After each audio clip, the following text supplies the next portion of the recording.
Hudson Institute. I will be serving as the Master of Ceremonies today, helping to guide you through the program.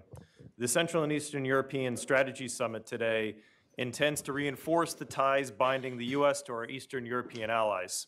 The emphasis takes on particular importance as the transatlantic alliance finds itself at a critical juncture facing unprecedented challenges to continued prosperity and security. We are thrilled to greet you all today, and I would like to welcome to the podium Executive Vice President Joel Scanlon for opening remarks. Joel?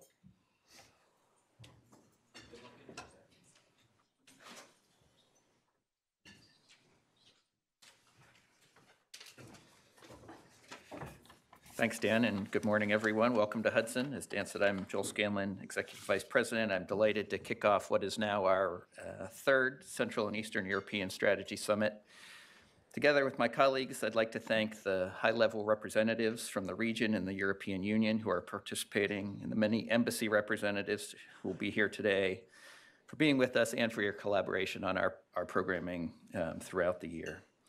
Let me offer a special note of thanks to the PPF Group for its generous support of this summit once again, and in particular, I'd like to thank our friend Jan Ruzicka, PPF's Chief External Affairs Officer, for being here today, for your tremendous partnership, and if I can add, for being an excellent host in Prague. Jan will be in conversation with Ambassador Nikki Haley, Hudson's Walter P. Stern Chair, later today. Hudson Institute is a firm believer in the importance of strong transatlantic relations, in large part because it is in the U.S. national interest. We believe a strong European relationship, politically, diplomatically, economically, technologically, militarily, rather than being a distraction, also means a strong U.S. position with our allies and partners in Asia, the Middle East, and in our own hemisphere. Since its founding more than 60 years ago, Hudson has prided itself on unconventional thinking. At a time when some downplay the significance of Europe, we think stronger U.S.-European ties are as important as ever in meeting our challenges and our challengers. With the IMF World Bank spring meetings and a global economy, I think it's fair to say, is somewhat in flux as backdrop, today's Central and Eastern European Summit puts the focus appropriately on economics. The region of Central and Eastern Europe is home to many of the fastest growing economies in Europe, a strong industrial base and manufacturing capacity, and it is a natural partner for American companies and investors in defense, energy, technology, telecommunications, and other areas. We look forward today to hearing from the region itself. On behalf of Hudson Institute, welcome to the third Central and Eastern European Strategy Summit. Thanks.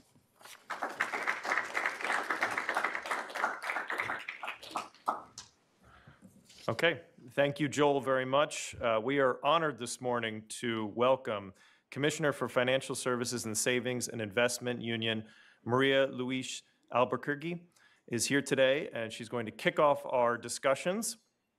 The Commissioner graduated in economics from Lusida University in Lisbon in 1991 and has a master's degree in monetary and financial economics from the School of Economics and Management, Technical University of Lisbon.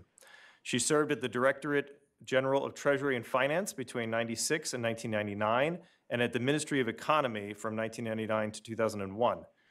Commissioner Albuquerque worked as advisor to the Secretary of State for Treasury and Finance and as director of the Department of Financial Management at REFER, the National Rail Company. From 2007 to 2011, she was head of Issuing and Markets, Portuguese Debt and Treasury Management Agency, and from June 2011 to July 2013, she served as Secretary of State for the Treasury, and from 2013 to 2015 as Minister of State and Finance. Commissioner Albuquerque served for 4 years as an elected member of the Almeida Municipal Assembly, and for 4 years as well as a member of Portuguese Parliament. The Commissioner served as a member of the Expert Group on High-Level Forum on Capital Markets Union of the European Commission, and has held roles in the private sector, including as an independent non-executive director at Morgan Stanley Europe and Aero Global Group. She has served as the advisory board of INDEG, IST-CTE Executive Education, and as a member of the operating team of Horizon Equity Partners. With that, please join me in giving a warm welcome to Commissioner Luis Albuquerque.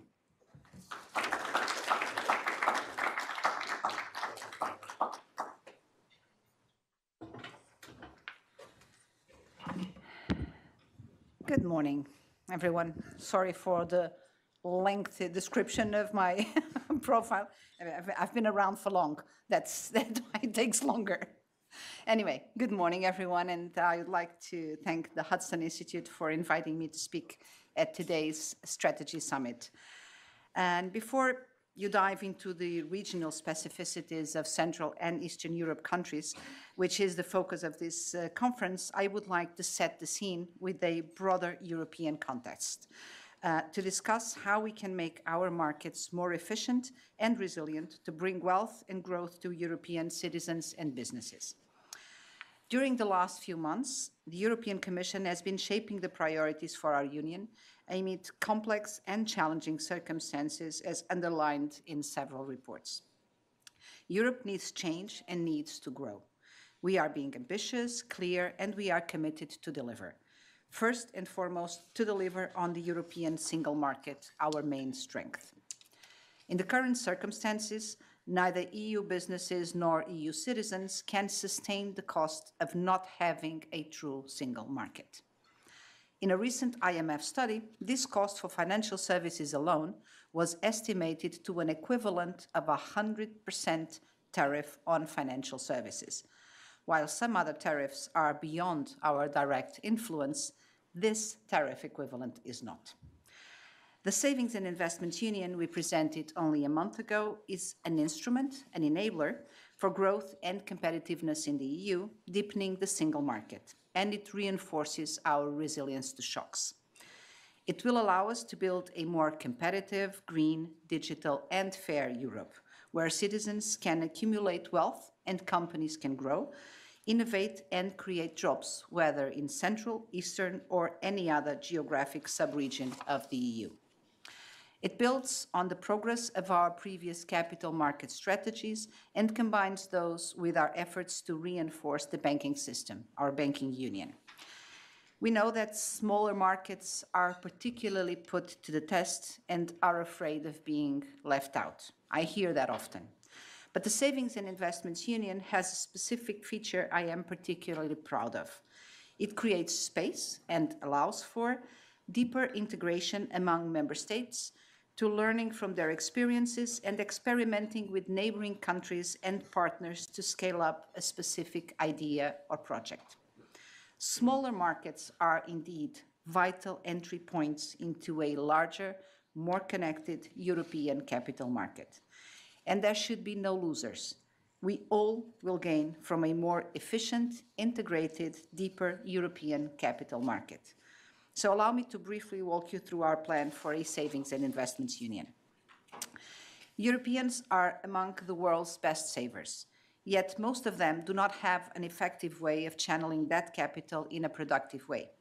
Instead, over 10 trillion euros sit in low-yield deposits while businesses face urgent financing needs. On the other hand, despite Europe's abundance of innovators, obstacles to securing investment within the Union are driving entrepreneurs to look for opportunities in other markets. I have been told of frequent examples in my country visits. The Savings and Investments Union seeks to bridge this gap, which is especially detrimental in key areas like digital innovation, climate transition, and defense.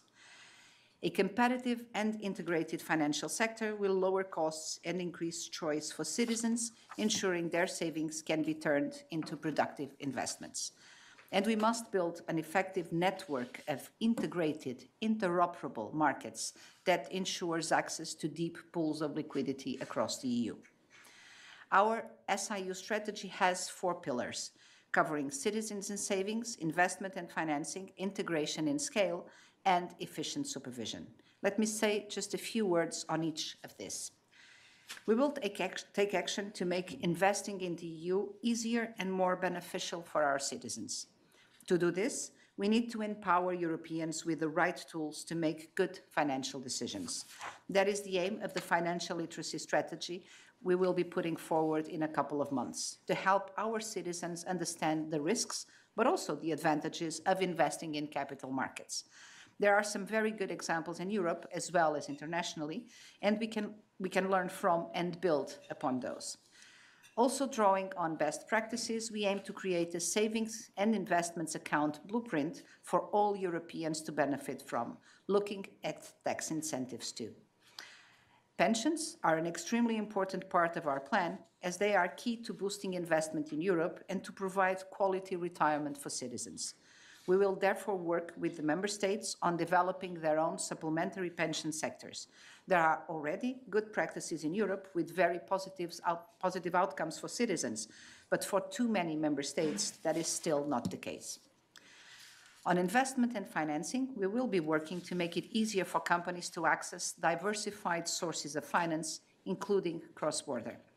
We aim to bring institutional investors more into play for our European companies, including through venture capital, private equity, and infrastructure investments.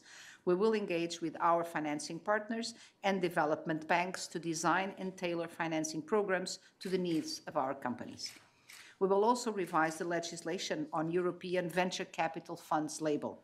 This will help to facilitate equity financing for our high-tech and innovative companies.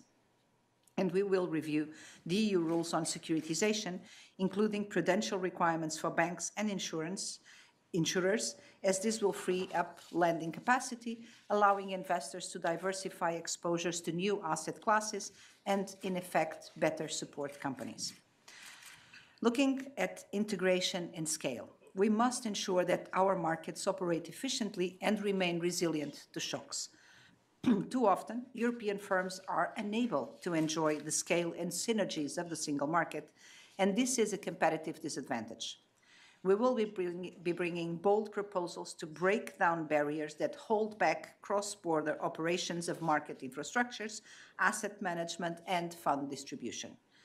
Barriers exist in various forms. They are economic, legal, technical, operational, behavioral, and supervisory.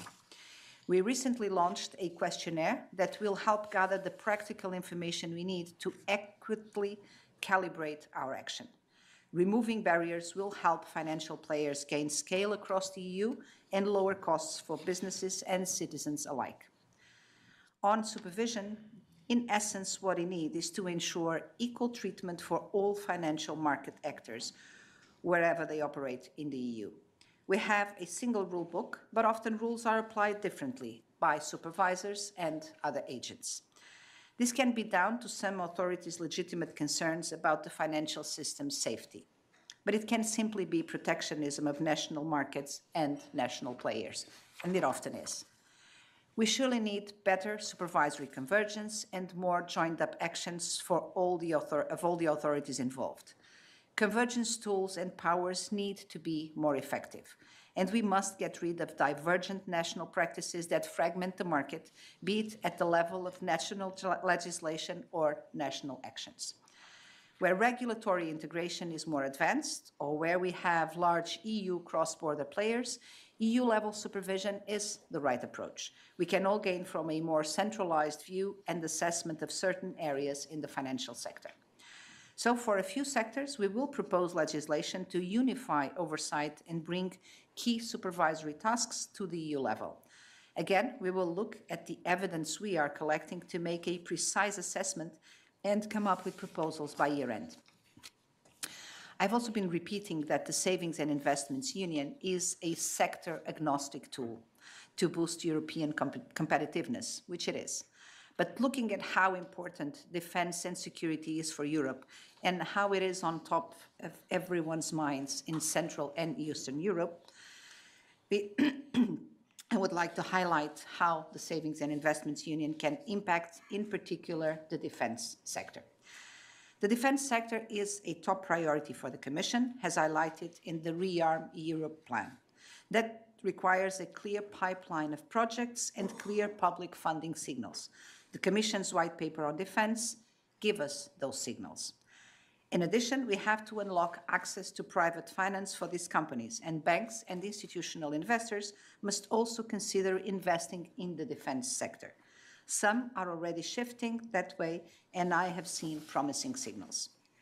There is a growing shift in mindset on defense investing. Defense is a critical public good, now more than ever. And there is a clear business case for investing in defense as well. Besides, the benefits for innovation and economic growth stemming from the defense industry are undeniable. And the European Commission has clarified that the EU's sustainable finance framework is fully consistent with the EU's efforts to enhance the defense industry's access to finance and investment. And to conclude, I'd say that the advantages of a deep, competitive, efficient single market for financial services can perhaps be best appreciated by business representatives.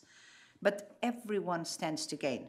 Investors, market players, and member states, small and large, irrespective of where in Europe they are located. To achieve it, we all have a role to play, be it by removing barriers, be it by sharing best practices and discuss among coalitions of the willing, be it by smoothing retail investors' access with fair and easy solutions. The EU single market is our strongest asset. The Savings and Investments Union aims to ensure our single market in finance is indeed single and open for business. Thank you.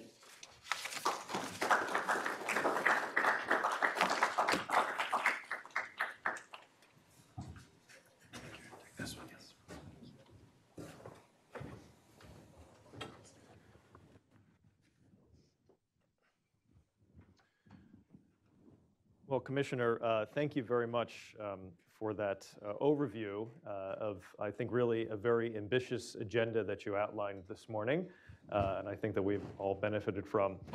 You stated in March that Europe's economy is underperforming, and you've made the Savings and Investment Union a keystone component of your tenure.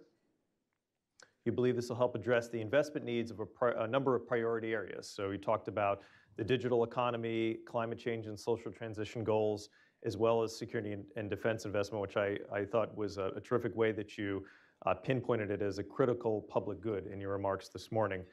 My question is, how do you think about prioritizing these areas? Are they at odds with one another, or is there enough juice in your mind for financing to go around? Thank you.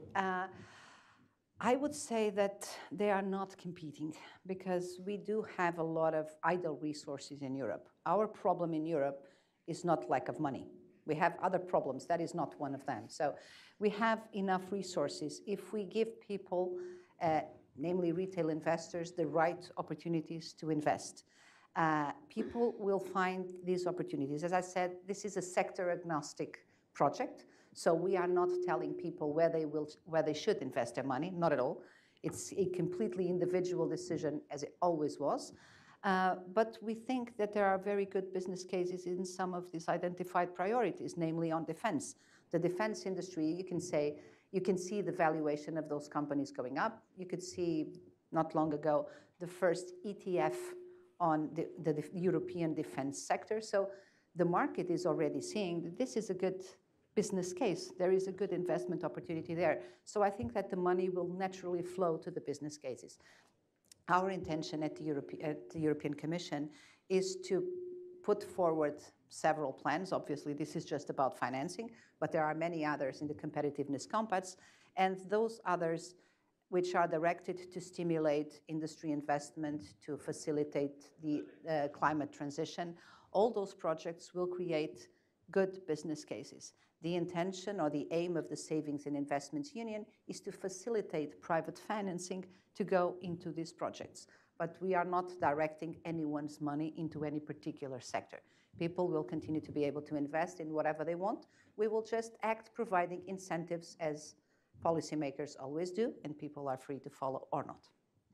Thank you. It's definitely, it's about marrying the savings of Europeans, which we know is a hallmark for many nations, as well as the thirst for funding in key industries. You've taken on this extremely important portfolio, I think, at a critical time, but one that has significant obstacles that are still in place that you've talked about. You've mentioned recently Europe being complacent, and you've criticized some entrenched interests which have sought to preserve the status quo, as well as the fragmented decision-making in Europe. How do you see the early efforts to take on these interests and shrink the size of the complex of infrastructure of the financial markets in Europe? Well, we see a lot of political will, which is something I sense is relatively new. As you heard from the description of my, of my CV, I have already been involved in this in the past, in the setup of the banking union in the very beginning, so immediately after the great financial crisis and the first efforts for the capital markets union.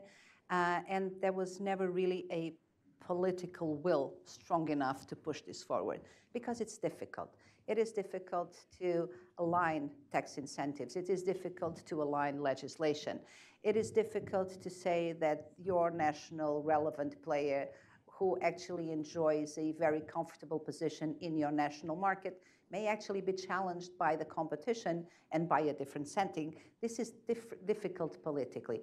But I think now everyone realizes how important it is to actually put our resources to work. We, as I keep saying, what we need more than anything is a change in our mindset. We Europeans are no longer competing against each other, or we shouldn't be.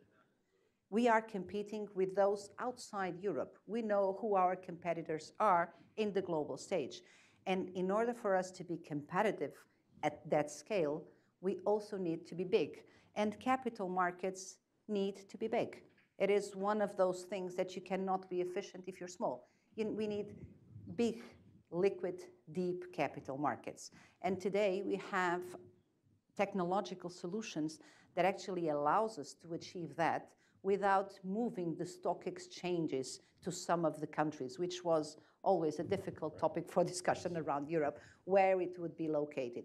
It doesn't, physically, nothing has to move. We just need to make sure that our markets are interoperable. So this is perfectly compatible, having local and regional dynamic markets with a bigger European capital market. So whatever the entry point is, we can see the whole pool of liquidity, the whole pool of opportunities across Europe, and that is the vision. Obviously, this is going to take time, and that will require harmonizing many different aspects.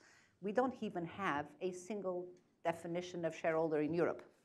So there's a lot of work to be done in harmonizing this. But as long as there is political will, that should be feasible. It requires a lot of work. It requires a lot of compromise. But compromise should be always focused on what are we trying to achieve and not just compromise for the sake of compromise, because this is just the minimum common denominator and clearly is not good enough. So we need to be more ambitious on how we compromise, and there will be some giving in. That's actually, I think, what compromise means. Some people will give in on some things, but in the end, we will all benefit.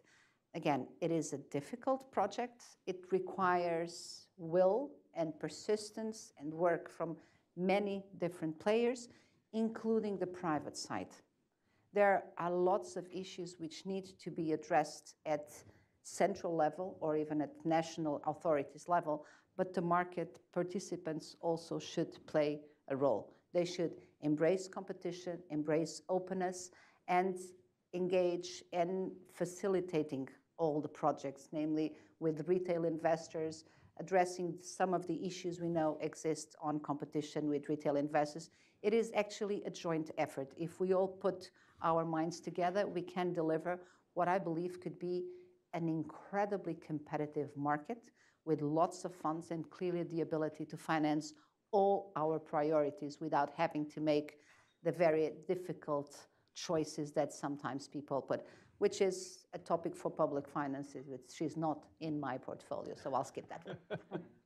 Well, I think that that's a terrific note to end on. I love the symmetry that I'm sitting here thinking about. A Portuguese commissioner, Central and Eastern Europe.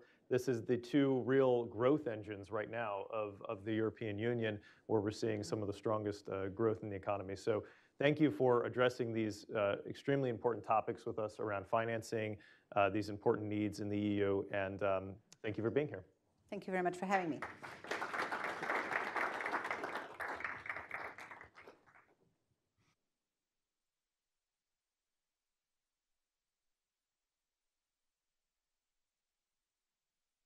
To make sure that our next guest is in the room.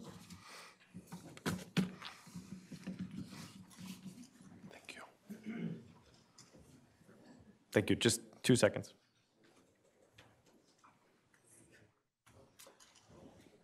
Excellent. Thank you. Very good. So thank you to the Commissioner for an extremely important and timely opening to our conversation today. I can see that we are delighted to welcome the Vice Governor of the Bank of Serbia, Ana Ivikovic, here to Hudson Institute.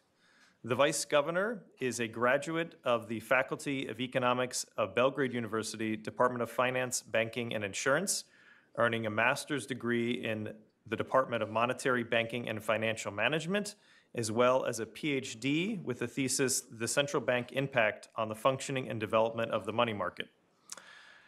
Governor Ivikovic has worked at the Research and Development Department of Beogradska Banka. She joined the National Bank of Serbia in 2002 and has since held various posts, including those of an advisor at the National Foreign Exchange Department, General Manager of the Financial Stability Department, and General Manager of the Economic Research and Statistics Department. She was appointed Vice Governor in September in 2018. In that role, she has reported on international practice in various fields and has participated in the preparation, exchange, and presentation of strategic documents in the process of Serbia's accession to the European Union. She has served as Vice Governor of the National Bank of Serbia since September in 2018, and at the Governor's proposal in September 2021, she was reappointed by the National Assembly for a 6-year term of office. Madam Governor, welcome to Hudson.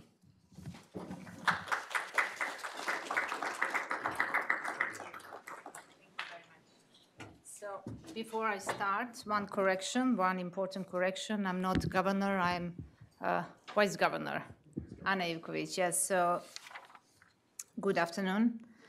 So I want to thank the organizers, the Hudson Institute, for hosting today's event, and the PPF group for inviting us, for inviting my country, my Serbia. Madam Governor had a meeting that was unavoidable, so she is sending her warm regards. Her address would be a piece of art, that I can tell. And I'm truly sorry that you're not able to hear nor to see her. Her remarks are always the one to be remembered and the one to be talked about. For me, as you could hear, I'm more of a data person, but I assure you that I'm a central banker in my heart, but especially in my mind for about the quarter of century.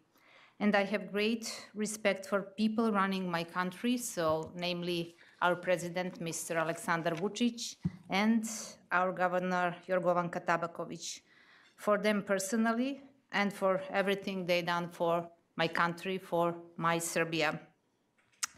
I will now continue with the definition of the partnership that I support. This is how it goes. The transatlantic bond has been one of the most significant partnerships in the modern history, rooted in shared values such as democracy, peace, the rule of law, and economic development. In the past, we had great inflation. Then we had great moderation. Now we are in the decade of great volatility, but also great power competition, as many of you have spoken and wrote about. But we were also given a great mandate, and it is a very important one. It is to be the guardian of stability. So be it price stability, be it financial stability, be it political stability, it simply doesn't matter because they are all interconnected. And when we are speaking about the national security and economic engine, everything does matters. I have heard politicians saying that is only thing that counts is speed. Maybe, but most probably not, especially not in the economy. The speed does not mean a wise and right decision always. What we need are well-measured investments, we need innovation, we need patience, trust, knowledge, and strong partnerships. Now turning to my country, to my Serbia, I'm proud that my country has undergone a remarkable economic transformation over the past decade, or to be precise, starting from 2012. And this is recognized by investors from all over the world. So it does not come as a surprise that last year we have been awarded by the investment grade in October by the S&P rating agency. And I will quote what they said when they were assessing Serbia. So first, Serbia has strong management of the country. Second, Serbia has credible macroeconomic policy framework. Third, Serbia has prudent fiscal and monetary policy. The last one, not the least one, Serbia has a strong growth and FDI outcomes, but also strong growth and FDI prospects. We are also recognized then by the successful fiscal consolidation that our president, Mr. Aleksandar Vučić, undertook back in 2014, so more than 10 years ago, bringing fiscal indicators to a very comfort zone during the course of several years. But like everywhere, consolidation was socially hard to be implemented, or to say it was not popular. But economically, it was by no means the urgent situation back then. But people in Serbia trusted our president, and this now pays the dividend, as we now have fiscal space for huge capital investments in many key areas.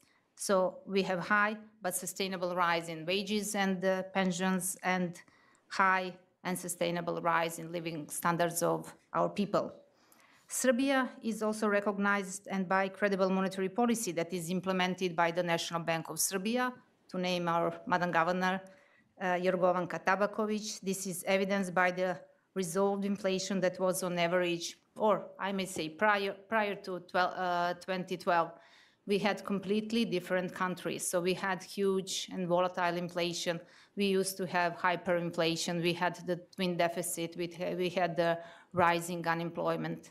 Since 2012, we call it the turning point. Serbia is the country with the inflation that has been resolved on the average 12% until the last global inflation shock.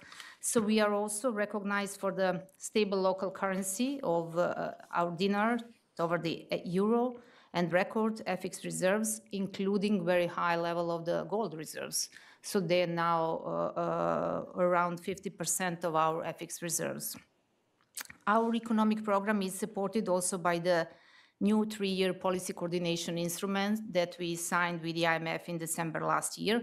This is advisory, non-financial instrument. We didn't go with financial instrument because we are liquid and we don't need financing from the IMF, but they are our quite reliable partner. Also in Serbia, government capital investments have been exceeding 7% of the GDP for many years. So with them, we significantly improve business condition, business environment, but also the quality of life. And despite such large capex, our fiscal deficit is around 2% of GDP, and public debt to GDP ratio around 45%. You know that it is very good fiscal metrics. And we are doing much better compared to the countries with the same investment grade. Now we are continuing with the implementation of large number of infrastructure projects under the program that we call Leap into the Future Expo 2027, or Leap into the Future Serbia 2027. So we believe that it will further modernize our infrastructure. So Belgrade will be the center of education, of innovation and culture in 2027. And we invite everyone to come to Serbia to be part of this special event that we symbolically named Play for Humanity. With all this, it also does not come as a surprise that we are a leading destination for foreign direct investments in the region of Western Balkans. So around 60% of total FDIs that are channeled to Western Balkans are going to Serbia. The advantage of Serbia, for which we are also globally recognized by investors, but also appraised by rating agencies, is the policy of diversification. So if I'm to give the face to such policy, then it would be our president, Mr. Aleksandar Vučić, because he launched the Open Balkan Initiative, the Open Balkan Project, recognizing the importance of regional cooperation, but also of general concept of cooperation based on mutual interests. We have a large number of signed international agreements for free or special conditions exports. The FDIs that are channeled to Serbia are quite diversified. So in terms of the countries they are coming, in terms of the sectors they are going, and in terms of the projects, because a very large number of small projects is financed by the FDIs.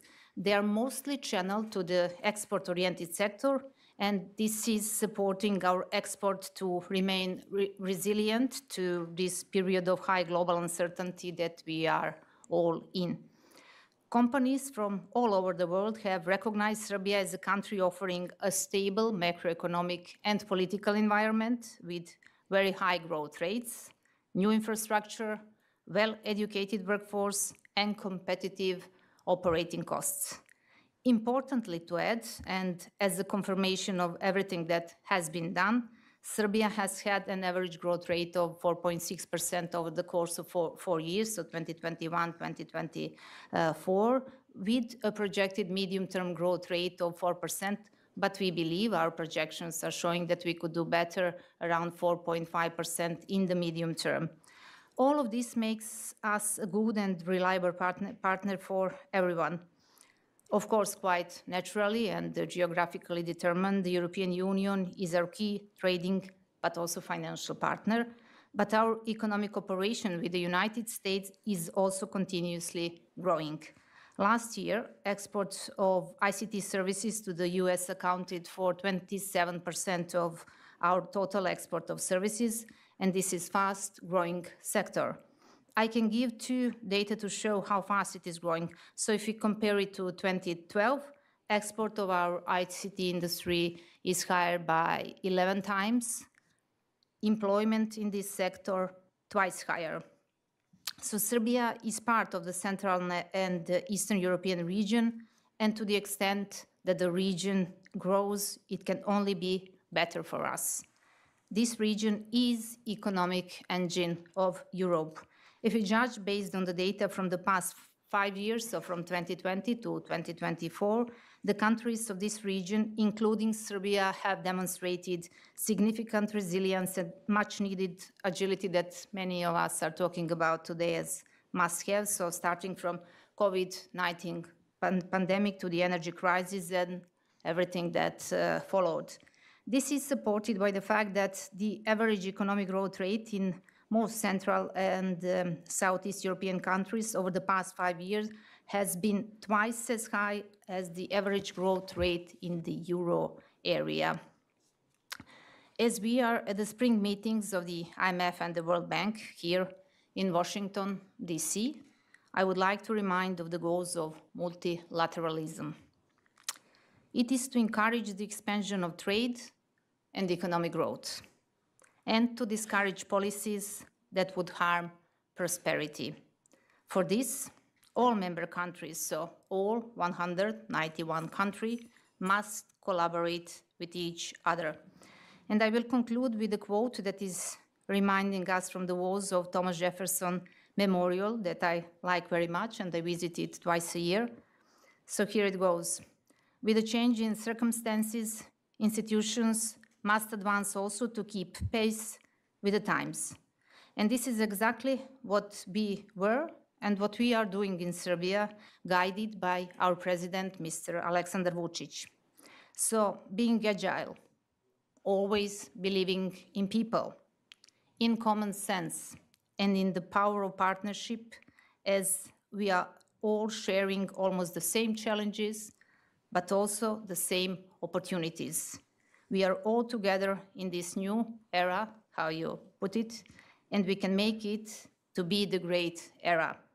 So I'm also inviting you to look for the investor presentation that we publish at the National Bank of Serbia site once a month, so you can find here the latest current macroeconomic developments and also expected macroeconomic trends. With that, I thank you. Thank you. Can I ask you one question? Yes, of course.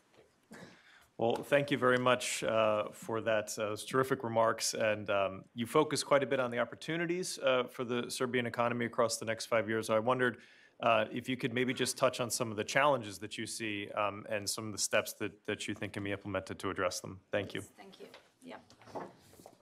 Thank you. Yes, I've been talking about the opportunities because we have meetings with investors quite often, so almost on a daily basis. Maybe not on a daily basis, but at least once a week. So we are told that Serbia today and Serbia prior to 2012 is completely different country, like we are living in a different country, and I explained why.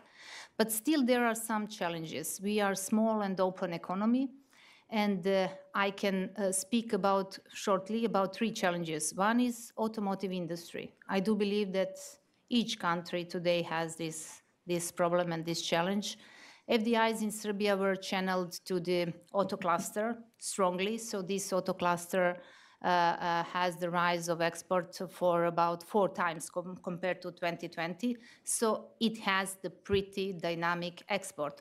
What we have seen last year is the slowdown. So the export of auto clusters, so not just the cars, but also the batteries, the electronic conductors, also the tires, slowed down 4.7%. We related to our trading partner slowdown when it comes to the economic growth. So this is one of the challenge. What we see as something that will push up our auto industry is the fact that in February we have started the special Stellantis company in Kragujevac. So electric vehicle, but also we will go with the hybrid model till the end of the last year. So I'm not an expert in the automobile industry. I prefer hybrids at this moment more than electric cars. But nevertheless, we do believe that this will push our auto sector. But also what we are seeing is that the FDIs are still continuing to the auto sector here in Serbia, and they are, as I said, diversified by countries and regions. So still they are. The second challenge I also believe that we all share is the energy security. So this is something where our diversification policy that I mentioned and imposed by our president, Mr. Vučić, has given very good results because we are coordinating with many countries to have the good and stable supply of the energy. And the third one is, I believe that we have been talking about that one for almost 10 years on our also Kopaonik Business Forum, which is equal to the Davos. It is the demographic factors and aging of population, but now especially how the AI will tackle changes at the labor market. So we have seen some analyses that AI will, of course, boost the productivity. So net gains we will see at the workplaces. So many will be opened, less will be closed, but we don't know. And this is really a huge challenge that we have to tackle together. Another IMF, I believe, last year analysis was that the artificial intelligence can boost the global growth by 0.8 percentage points, but only if applied properly. So this is where I see this challenge that is huge, that is global. So not regional, not Serbia, and it is global. And just to invite you from this place to come to Serbia, the country of great people, the country of great food, but the country with a very good infrastructure, with strong growth rates, and with very good and strong leadership, but above all, stable macroeconomic conditions you will find there. So you are all invited to come to invest in Serbia. If not invest, then to visit us and to see our beautiful country. So thank you.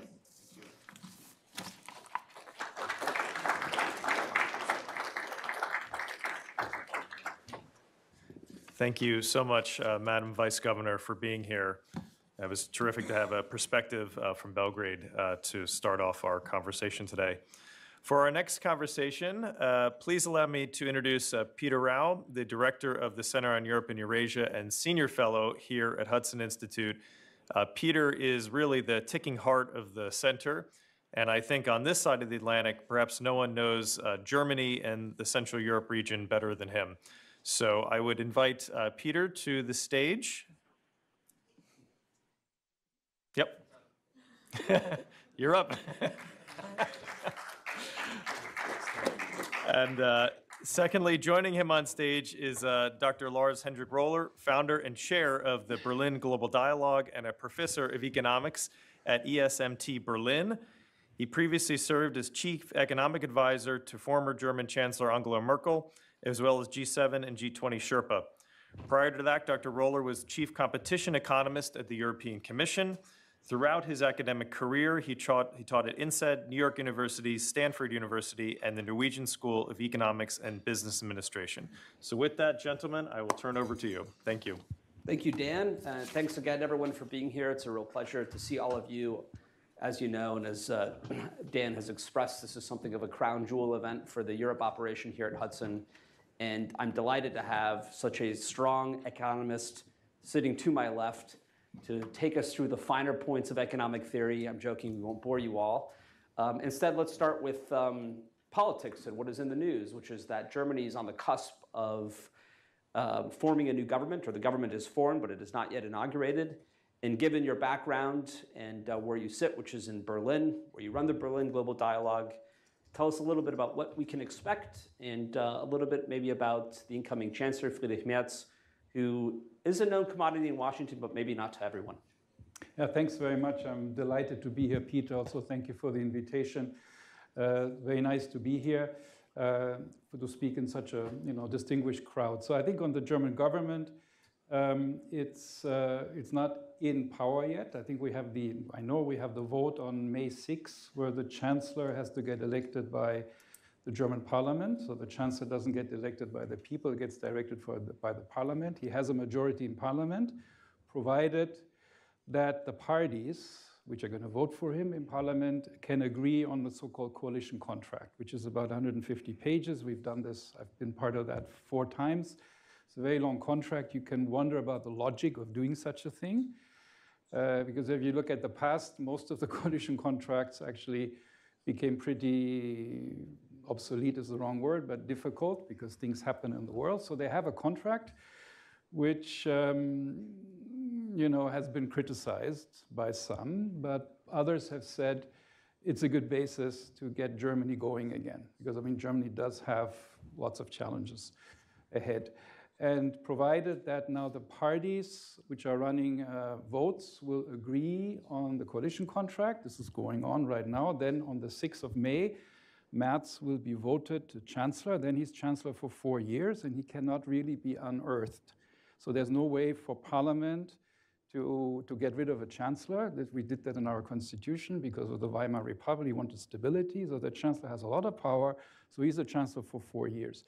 But he needs, of course, a majority in government to get any laws passed. So he would be then Chancellor after 6. Then he can appoint his ministers, and then we could get going and start implementing the government. So I think it looks pretty good. Now the question is sort of who is running which ministry, which is a bit boring for you, but I guess the finance ministry is a very important one. This is going to the Social Democrats. And then we're going to get going. Of course, the world is not waiting for Germany. This is one reason why it actually did happen pretty quickly. We have last time, in the one before that, in 2017, it took us 6 months to form a government with Merkel. So they did this actually pretty good and pretty fast. And let's see what happens. And this government essentially collapsed around the time of the American elections. So it is an auspicious or an interesting timing, I would add. You're right, it might be a little boring to get into the specific ministries, but tell us about Merz the man a bit, since he will be coming to Washington. He will be the face of Germany for many Americans, and he's the one who will be interacting with our president, President Trump. He's very pro-European, he's very transatlantic. He was the chairman of BlackRock, Germany, the supervisory board chairman, where I was also recently.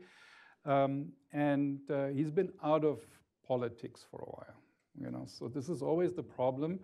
In Germany, it's unlike America. The United States has a completely different system that normally these leaders know how to run a government. So Scholz was finance minister, and he's been in government all along. So Merz is somebody a bit like a US president. He's been in parliament until 2001 or 2, which is when Merkel sort of stopped him.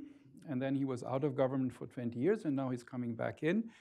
And the people around him are also relatively new. So there's the party that states the Generalsekretär, in German we say, the leader of the secretary of the party, Carsten Linnemann. He's also not really been in government. Thorsten Frey, he's the other strong man in the party. He will probably be the chief of staff of the chancellor. He's also not really been in government. They've been in parliament, but they've not been in government. And I think one lesson I can tell you is somebody who's been there for 10 years, being in parliament and being in government and running the ministries and getting things done is very different. So on the other hand, he comes with a fresh look.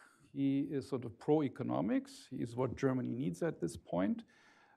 He's very transatlantic. He's been relatively negative on, or de-risking on China, let me put it that way. It's a big debate in Germany right now, especially the situation over here, how we should position ourselves. And the most important thing, I think this is what the conference is also about, is the powerhouse of Central and Eastern Europe, which I think is true. Growth is higher in Central and Eastern Europe. There are many advantages to defense is a big issue there.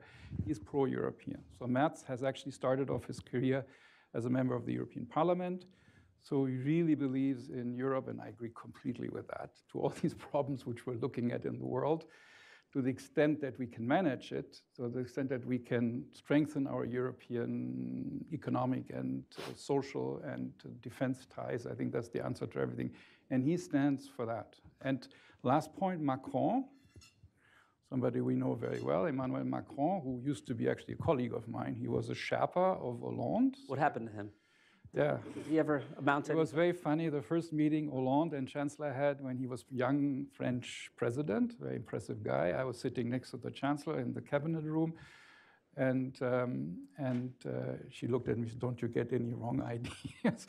Because he really went and became a, so I basically stayed in the same job for 10 years, and he had a steep career, became president.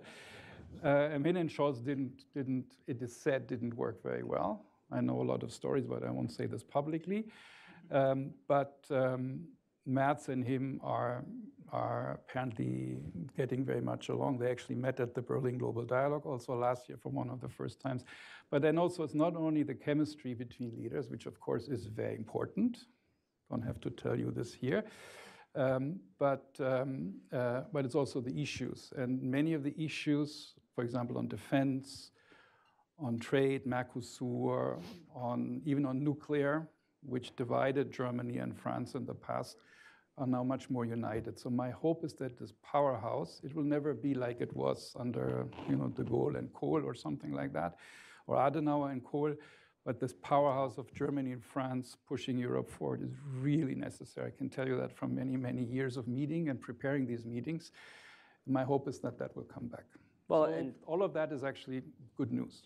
And as an opening bit, I think Friedrich Merz has promised in his first day as chancellor to travel to both Warsaw and Paris, or on at the least 7th. On the 7th. On the 7th. Well, 6 is the vote, 7th. And he wants to do it on the same day. It's rather biblical. In 7 days, he will have made it to Warsaw. And you said that, okay, yes. So. Let me ask you about the German economy, because this is a conference on Central and Eastern Europe, and the reason why we have an esteemed German economist on stage is because Germany's economy is the powerhouse, the engine, the dominant player in the region writ large. There's been a lot of reporting over the months and years that the German economy has faced some headwinds. I don't know whether or not you agree with that assessment, but I see you nodding. So let me ask you, do you consider those economic headwinds to be cyclical kind of dynamics, or do you think they're more structural factors at work? Definitely structural. And the Merkel years have been blamed, or she has been blamed heavily for not having done the right things, which is a fair point. For example, more innovation, more infrastructure investment, more public spending, because we had that very tough debt break, which I still think has its merit, by the way. We can go into that. They just relaxed that in the current government did, so they have a lot more money now. On defense, I would agree. So we didn't maybe do our homeworks before, but it's very difficult. This is maybe philosophical now, also on Ukraine, on Nord Stream 2, on many issues where we are correctly criticized for not having done perhaps the right thing.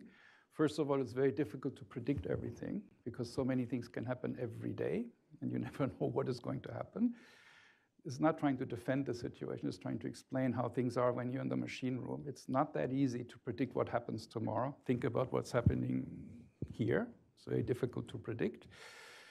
And the other thing also, it's when the country is doing well. I mean, German growth rates over the Merkel years have been, let me not be wrong, be comparable to the United States. So we were not much less dynamic. Maybe not if you look at digitalization, but as a whole economy. The rest of Europe was lagging behind. We had, the crisis in Southern Europe. So when the country is doing well, it's very difficult to do reforms. I mean, this is an old argument, but I've said many times we need to do that and that and that to lower corporate taxes. We have the highest corporate tax rates in Europe. They're now proposing some lowering that corporate tax rate, but in 28. In 28 by 1 percentage point. That's what the new government is proposing. So this is part of the criticism. Is that really going to create a lot of dynamicism, 1% in 28? So we didn't do much, and we did a lot of social programs. We had the Americans to protect us. We had the Russians to give us cheap energy. We had a big market in China. So all of that is changing. So it's structural. But it's very difficult to do something if the country is actually doing very well. When it's not going well, this is the argument of an opportunity. Right now, Europe is under a lot of pressure from the East and from the West, in a way, by the way. One from the economically, and you can buy some of these arguments the Americans are making. I don't think tariffs is the answer, by the way, to these problems, but that's a different story. And of course, from the East, we're having a war, an aggressor, who is maybe not going to stop at Ukraine if he wins that war. That's what most military people are telling me. So we're having a lot of issues there. And now is the time, and now it's politically possible to actually do some of these reforms. And I'm hopeful, I don't know what the commissioner exactly said, but the European Commission is very important that we need competitiveness and growth, something we should have done 15 years ago. Thank you very much. That didn't happen. I can explain why. But now we need to do it. And we need to speed up defense, beef up defense. And the question really is how fast we can do that and whether the political will in Europe is there. Or are people going to vote for parties? This is the danger, the frustration with democracy, also in my country, that if this government, this German government and this European Commission, Mrs. Albuquerque, are not going to succeed, then people are they want their problems solved. They just want their problems solved. They don't want big stories or great theories. They want their problems solved, and then it's not going to be a good solution. So my point is, on the German economy and the European economy, I think the point always in politics is being able to do something. Whether you're right or wrong actually is not always important. You have to do something. And my hope is that things are getting obviously recognized by most people in the street that we need to do something and that they will follow up. And the German government is going to be instrumental in that. So I will, from the outside, I'm not part of the German government anymore, I've done it long enough, to really support that Friedrich Merz is going to succeed in making Germany again a strong country. Make Germany great again. You almost said it. There's mega, make Europe great again. So tell me a little bit then about, in this coalition agreement, these 150 pages that you mentioned at the outset, what are the components that the coalition negotiators have seized upon to help push forward these reforms? Or, if you don't see them in the coalition agreement, what would Henrik Ola say are the necessary components to make? Well, the question is, have they done enough? I think they've done on the economic policy, they've done tax reform, corporate tax reform. They also done a 30% Abschreibung. How do you say this in English? Write-offs. Write-offs, accounting write-offs, 30% for 3 years, so triggering investment. They want to lower energy prices, but they want to do it by in a way, lowering energy taxes, lowering network charges, because the networks in Germany, because we're going towards renewables, and there's a lot of resistance toward these infrastructures. It takes too long and it's very expensive. We can talk a lot about the energy change in Germany, whether this is smart or not smart, but it's certainly expensive. And this is going to be lumped onto the energy price, that cost of the building of the grid. Okay, it's all not paid through taxes, but it's paid through levies on prices. So they want to lower all of that. All of that means you're going to have money in the budget. They have money in the budget because they relaxed the debt brake. You know, this German debt brake is 0.34% structural deficit. So it goes up or down depending how the economy is going annually. And they've exempted that for defense spending. So we can now borrow as much money on defense. It's not under the debt brake. As much as we can. And we generated a 500 billion so-called infrastructure fund, which is outside the normal budget, which will allow us to fund roads, infrastructure, even schools, and this kind of thing, which has been neglected in Germany. So energy prices down, and the big thing is they want to reduce regulation or bureaucracy. And this is true. We actually did several deregulation packages. You know, deregulation and regulation, when you look at it, probably also all these rules and regulations are there for a good reason. They're protecting people also. For example, if you want to build an airport, you have abilities to stop it as a private citizen. There are environmental, climate regulations, sustainability regulations. There's a lot of that. And Germans, Americans are much more pragmatic, if I may say so. Two of my kids are Americans, by the way. The dad is not, but the kids are. And your Germans are, like always, very legal, planning, ex ante regulatory issues before you start something. You want to make sure all the risks are eliminated. This is good in a society which is stable and rule of law, but if you need to take some risks, or if the world is changing dramatically, that kind of attitude is not a very good one. So a lot of regulation, and they want to get rid of that. But this would go into all kinds. And then there's the social part, which is a big issue. Our pension system, our labor insurance system, all of that is said to be very generous. We've had a good country. We've had growth. We spend the money on social issues, and we didn't maybe do the things we should have done. Well, we need to be able to do that. And we have one good thing we did, if I may say so, and the Merkel and Schäuble was the famous finance minister who died, great European, is we had our fiscal deficit house in order. If you look at this country, I'm not commenting on that, but you can get worried about it. But this is your debate. We actually do. And your kids will have to pay for it. They can always go back to Germany, so that's no big deal. They have dual citizenship. I'm not sure they want to. They love it here. But we have the money now to actually do some of the things we should do and we need to do. All right, well, let's talk a little bit about the changing landscape of Europe and the changing German economy. One, I think, principal factor that powered Germany's economy, amongst others, was the relatively inexpensive labor costs of Central and Eastern Europe. But as those economies have grown, one thinks of, for example, what's often referred to as the European tiger now in Poland, labor costs have gone up. How do you think of, or what does the future interaction look like between Germany and, say, these Bucharest 9 states on the eastern, what is now the eastern flank of NATO and the European Union? What does the future economic interaction look like in your mind? Is it a manufacturing supply chain still the way it once was? Is that changing? Yeah, I think I don't think, by the way, that Germany's comparative advantage or competitive advantage was because of cheap labor costs. I think we did have an advantage. We outsourced a lot of our automobile supply chains to Slovakia and Poland and other countries. And we have a lot of industrial links between Eastern Europe and Germany, and I think that is likely to continue. But it's not cheap labor. I think it is more value added and quality. And in these segments like automobile, even though we're being challenged by others, including China, for example, we have had a very good product.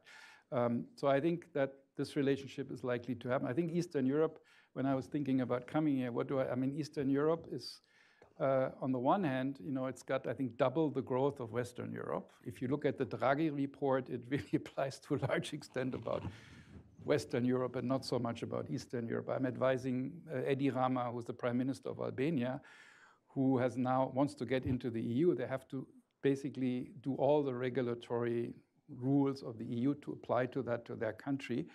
And this is all, if you want, Western European stuff. And I think it's not necessarily such a good thing, all of that for the economy. So I think on regulatory issues, on growth issues, there is a lot of benefit from Eastern Europe, and I think we should use that. Now comes the military part. There's some kind of Weimar Republic. Triangle. Triangle, sorry about that, but that's where the name comes from. This is France, Germany, and Poland. And this is why he's going to Poland, by the way, also on the 7th, I assume, Friedrich Merz, if he's the chancellor. So I think we need to build on the defense side much more links. There is quite a bit of defensive capabilities actually in Eastern Europe, even from the enlargement countries. If you think about the Baltics, this is of course related to Serbia also, what happens to the Baltics and the admissions process into the EU. So I think we should strengthen those, but what I was going to say is that European unity is important. We don't want Eastern Europe not to be part of Europe on all of these policy issues. I think on trade, on defense, and on many issues, I think there is always a danger that Europe is divided by others, by the way, not by you, but by other countries, as even China. They had the 16+1 format, where they basically united Eastern Europe with China. They had the summit, which we didn't like at all. I think it's been stopped in the meantime. I think it made it to 17+1, and now it's 14+1, and de facto frozen. Yeah, so that's good. Germany never liked that. So I think the point is, yes, they have the advantages. We should work with them, but we should keep Europe united. Europe then has the other issues. Do we do a coalition of the willing? I think there's a meeting very soon again on Ukraine of the coalition of the willing. So this is Macron's idea, who always said, Germans always wanted the Europe to keep together. But since it's unanimity, it's very difficult to get certain things done. So Macron's idea was very often, let's have a subgroup of countries moving forward. By the way, we already have that in Schengen. We have that in the Euro. It's a subgroup of countries. And Germany was always keep Europe together. And I think that this is a debate which we may want to have again. If we can't agree, think about Hungary and sanctions against Russia. It's another good example.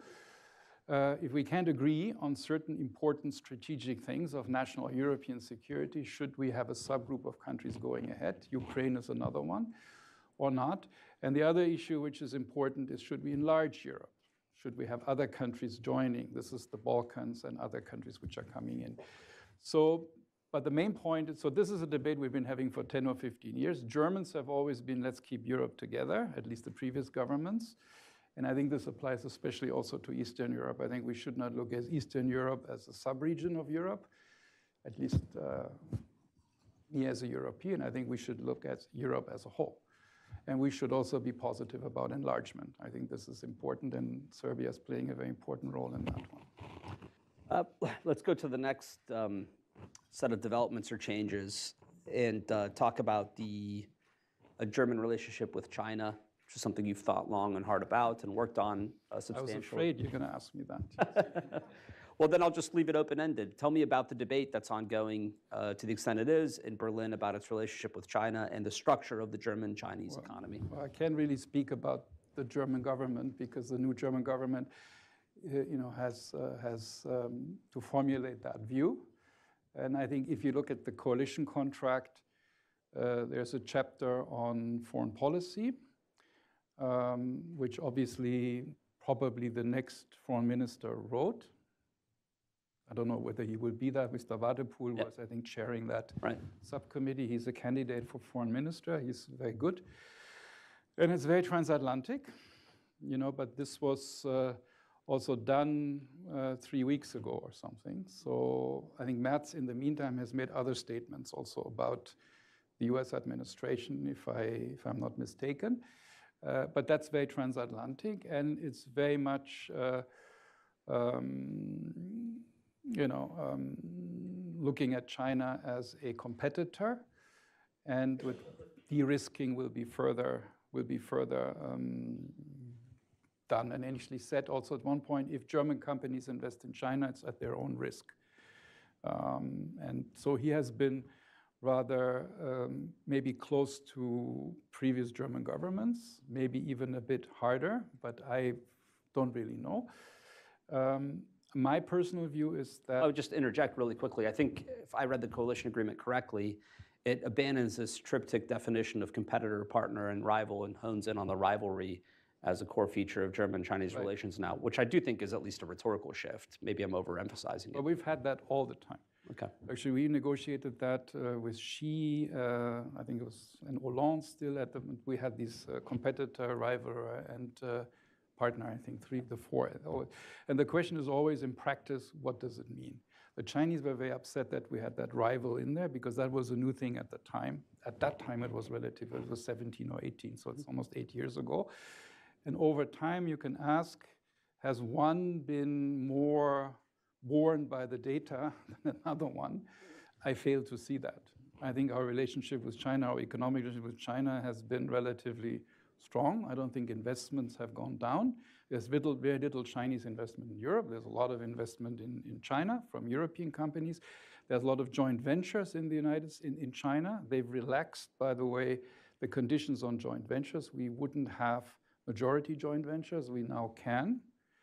I'm not saying it's a level playing field at all with China. I'm just saying they have been moving economically, not politically, at least over a few years opened up. We had this EU-China investment agreement, which never happened, which I think is a mistake, by the way. We did that in the last days of the Trump 1 administration, with the Biden administration coming in, not being happy about that we were doing this big deal with China. Famous Jake Sullivan tweet. Even though the US had done a big deal with China themselves on trade, and not really got the Europeans involved either, but okay.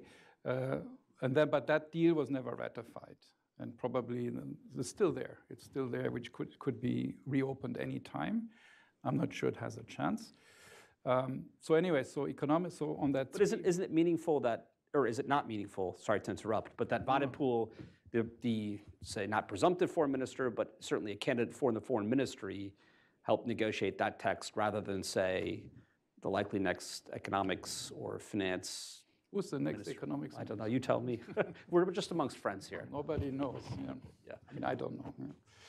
Yeah. I don't know if Wadepool, I think he was chairing that committee. I think there was, my interpretation is of the people who were on that committee, a lot of them are still very transatlantic and not opening up towards certainly China. That's my interpretation. This is public, what we're doing, right? So, but let's see what will happen. My personal view is that we should be pragmatic about this. So it's a bit more maybe what Merkel was doing. I think that we need to, our friends are clearly on this side of the Atlantic. We are democracies. We need to work with the West.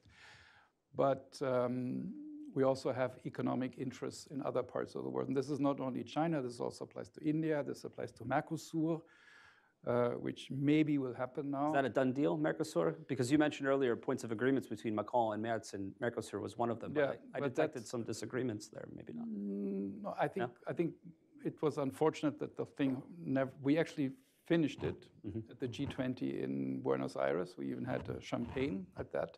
And then it was never ratified. But that's spilled milk.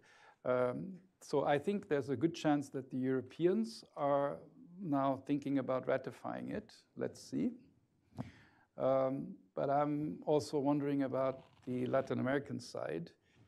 I've heard that they may also be thinking about it, that, in this new world with lots of industrial policies, is this really to the advantage of Latin America? So, but I don't know. My hope would be that and this is an example, I think, where Europe needs to build its bridges around the world. And it doesn't have to be China, but it could be other countries as well. And then it gets into the question, where are we going with all of this? Where is the United States going in terms of multilateral cooperation and working with other countries? And this is not something we can decide. This is something you decide over here. But I think whatever you decide, we need to quickly take some action in Europe, which includes the economics and the defense, and maybe also building our relationships with others. This is, by the way, what the Berlin Global Dialogue is doing. It's a global forum. It's also lots of global south. And I did the G20 for 10 years. I was a Sherpa. I was running it as a Sherpa president in months. And I'm a big believer in, well, let me say it, multilateralism. I know this is dead. Certainly the way we've done it in the past, it's dead. But the problems are still there. And we need to think about how do we solve them. And I hope that Europe can make a contribution there. Well, let's go at least to bilateralism, which is the transatlantic relationship. And yes. Let me ask you about the current state of the American-European economic trade and investment relationship. Do you think President Trump has a point at all when he points to the large current account deficit in goods, or do you think that this is economic illiteracy, as some economists charge? I think that the trade deficit is an economic number, which is something which we all look at as an imbalance. We basically also have that in Europe. I mean, Germany always had a big trade surplus, and we had imbalances procedures, and then we had measures of taking it out because it's an imbalance in the economy. I just don't think that tariffs is the answer to all of that. So, and also the other issues that in services, as you know, I mean, we've actually met with him in the White House. I was there, and we discussed that. When we were there, he didn't like Nord Stream 2. Had a point there. He didn't like the trade deficit. And he didn't like we didn't spend much on defense. And we're doing most of that, I think, at this point. So I think that we're, you mentioned it, there's a lot of capital which goes into the United States. We're funding a lot, we're doing a lot of investment, creating a lot of jobs. We have almost as much capital stock here as the trade imbalance is. We showed them all these graphs when we were there in the White House last time, but he's still fixated by this trade deficit. Yeah, I mean, And this argument that it relocates, first of all, you can ask yourselves, I mean, you're having this debate. I wouldn't follow it if I had to do in my country, that you need to, you're a service economy, and that's where all the value added is. And you want to rebuild an old world of manufacturing. I don't get it. Okay, I know you need manufacturing, and who am I to say, because we have a strong manufacturing, we like our manufacturing, but that's our comparative advantage. So if you do more one, you do less of the other. You can't do everything in the world. So if you want to do manufacturing, you do less services. I don't understand it.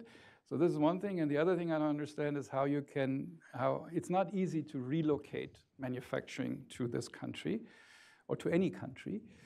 It will take time, and it will also raise costs. And I think in the end, it's likely to lower growth and lower welfare in the world if you do that. I've read a lot of reports about what are now these nascent negotiations between the U.S. and tariff countries.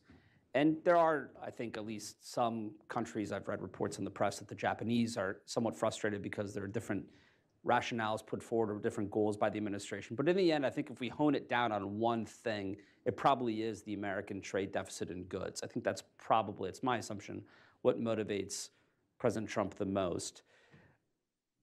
Irrespective whether or not you think that's a good measure of healthy economics or not, what would you put on the table as positive steps we can take in the transatlantic alliance to try to address some of President Trump's concerns? Or is there a third policy option like cooperation on China policy that you think would be fruitful, that might help push us together and forward as partners and allies?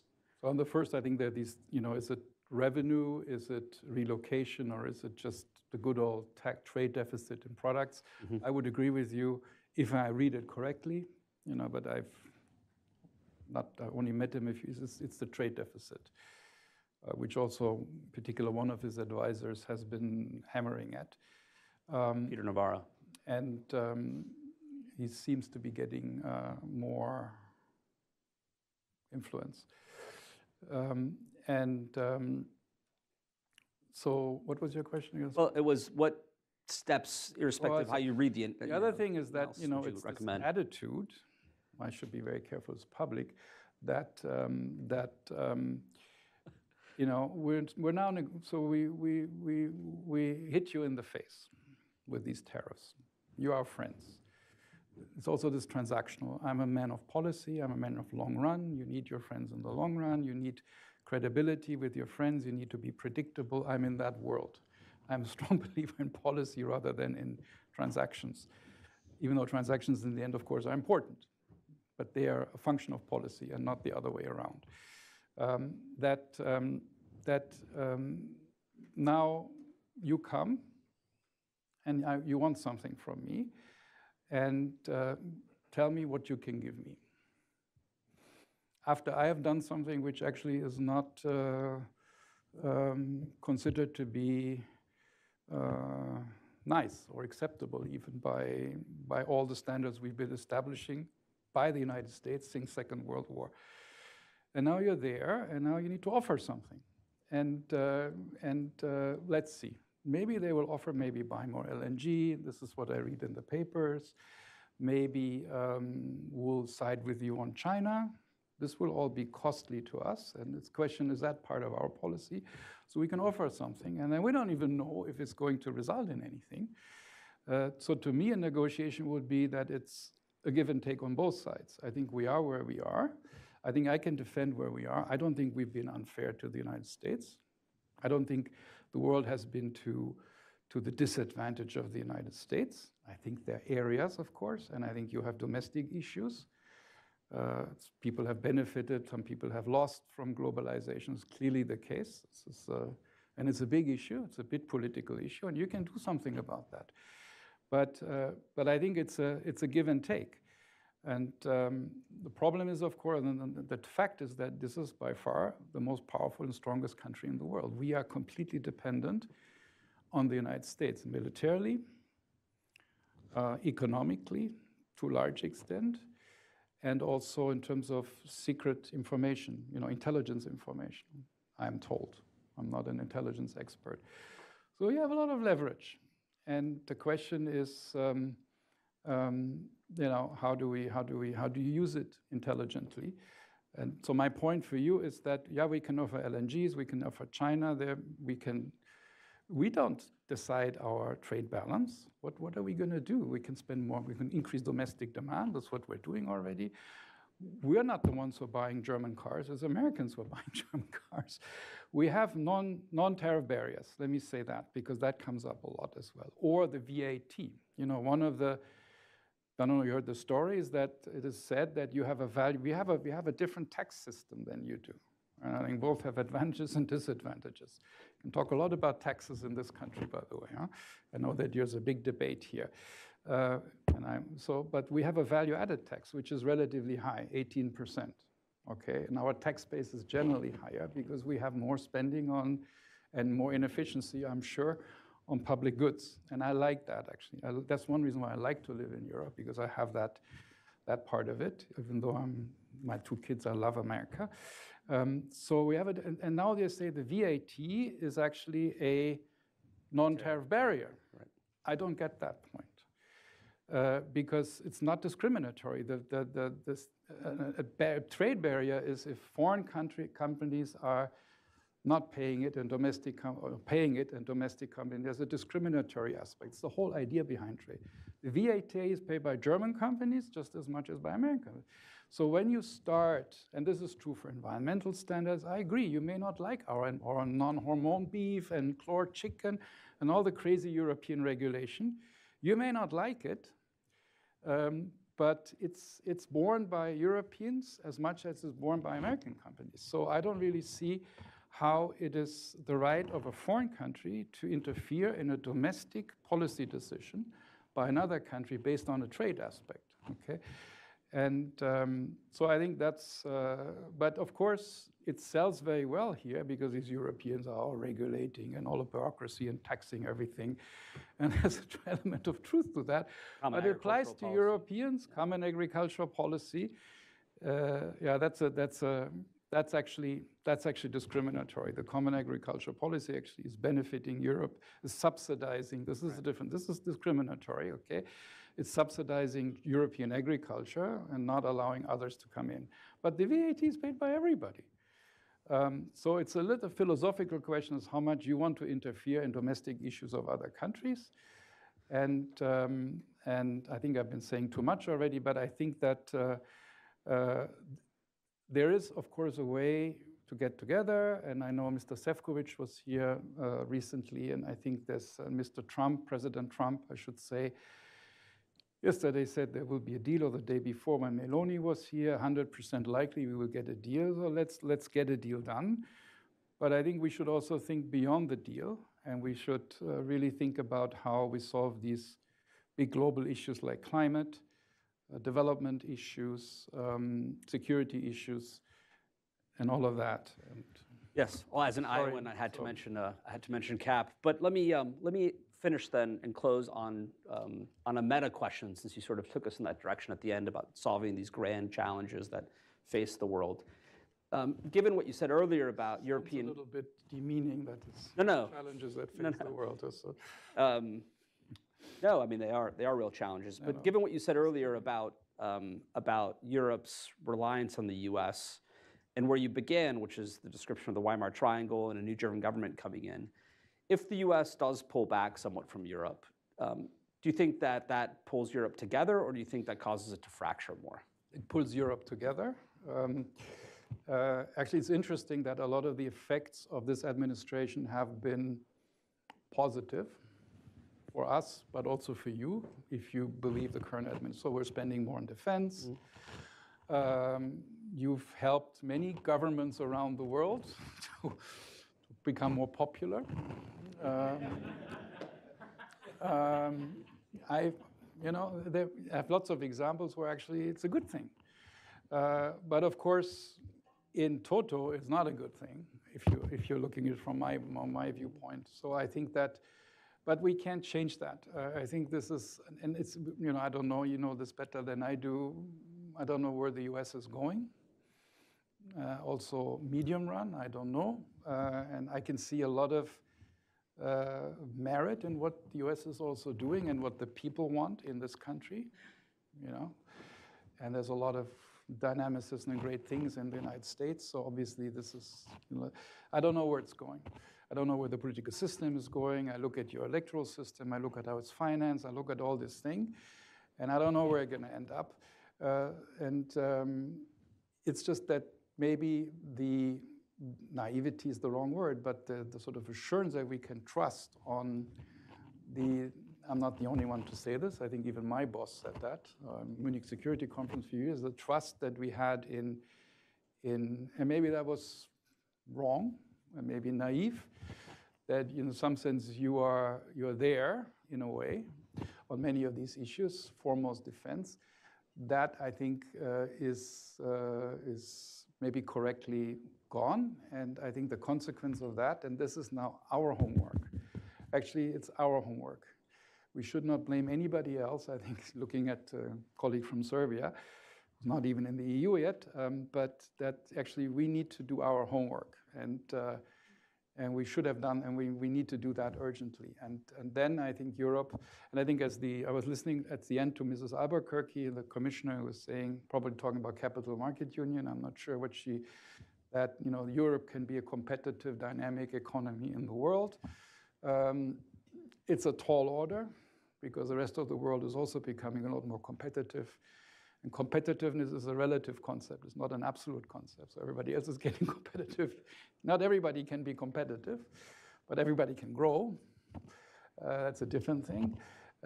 Then I think Europe can be, it has a positive side, but we need to do it now. And I think this is also what the German government, I close on that, what is saying that it's nice to talk about it. It's nice to have a coalition contract. We now need to get going. And that's why everybody's waiting for the 6th of March, including the German media who's here. They will undoubtedly watch it very carefully and then look at how the action is going to go. And it's not only Germany, but it's also Europe. And then I think we can be a good partner also for the future of the United States. Was that a good closing? A positive message, a call to action. Good, thank you. Thank you very much for taking time during Bank Fund Week to join us here. And we'll be back honing in on Central and Eastern Europe in our next session, but I'll turn it back over to Dan after a round of applause for handling it. Thank you. Thank you, Peter and Dr. Roller. Yes, so refresh your coffee and take a break. We have a terrific panel. We should be back about 11:15, if you wouldn't mind. Yes. Why don't you just catch them afterwards, and you can. Sure, but you can just catch them now. I think we're going to get a break. I mean, go ahead. She doesn't want me to know. She wants everybody else to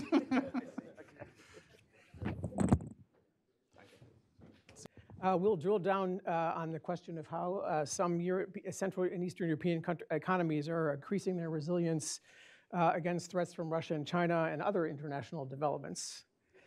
These days, of course, geoeconomics is just as important as geopolitics and geostrategy.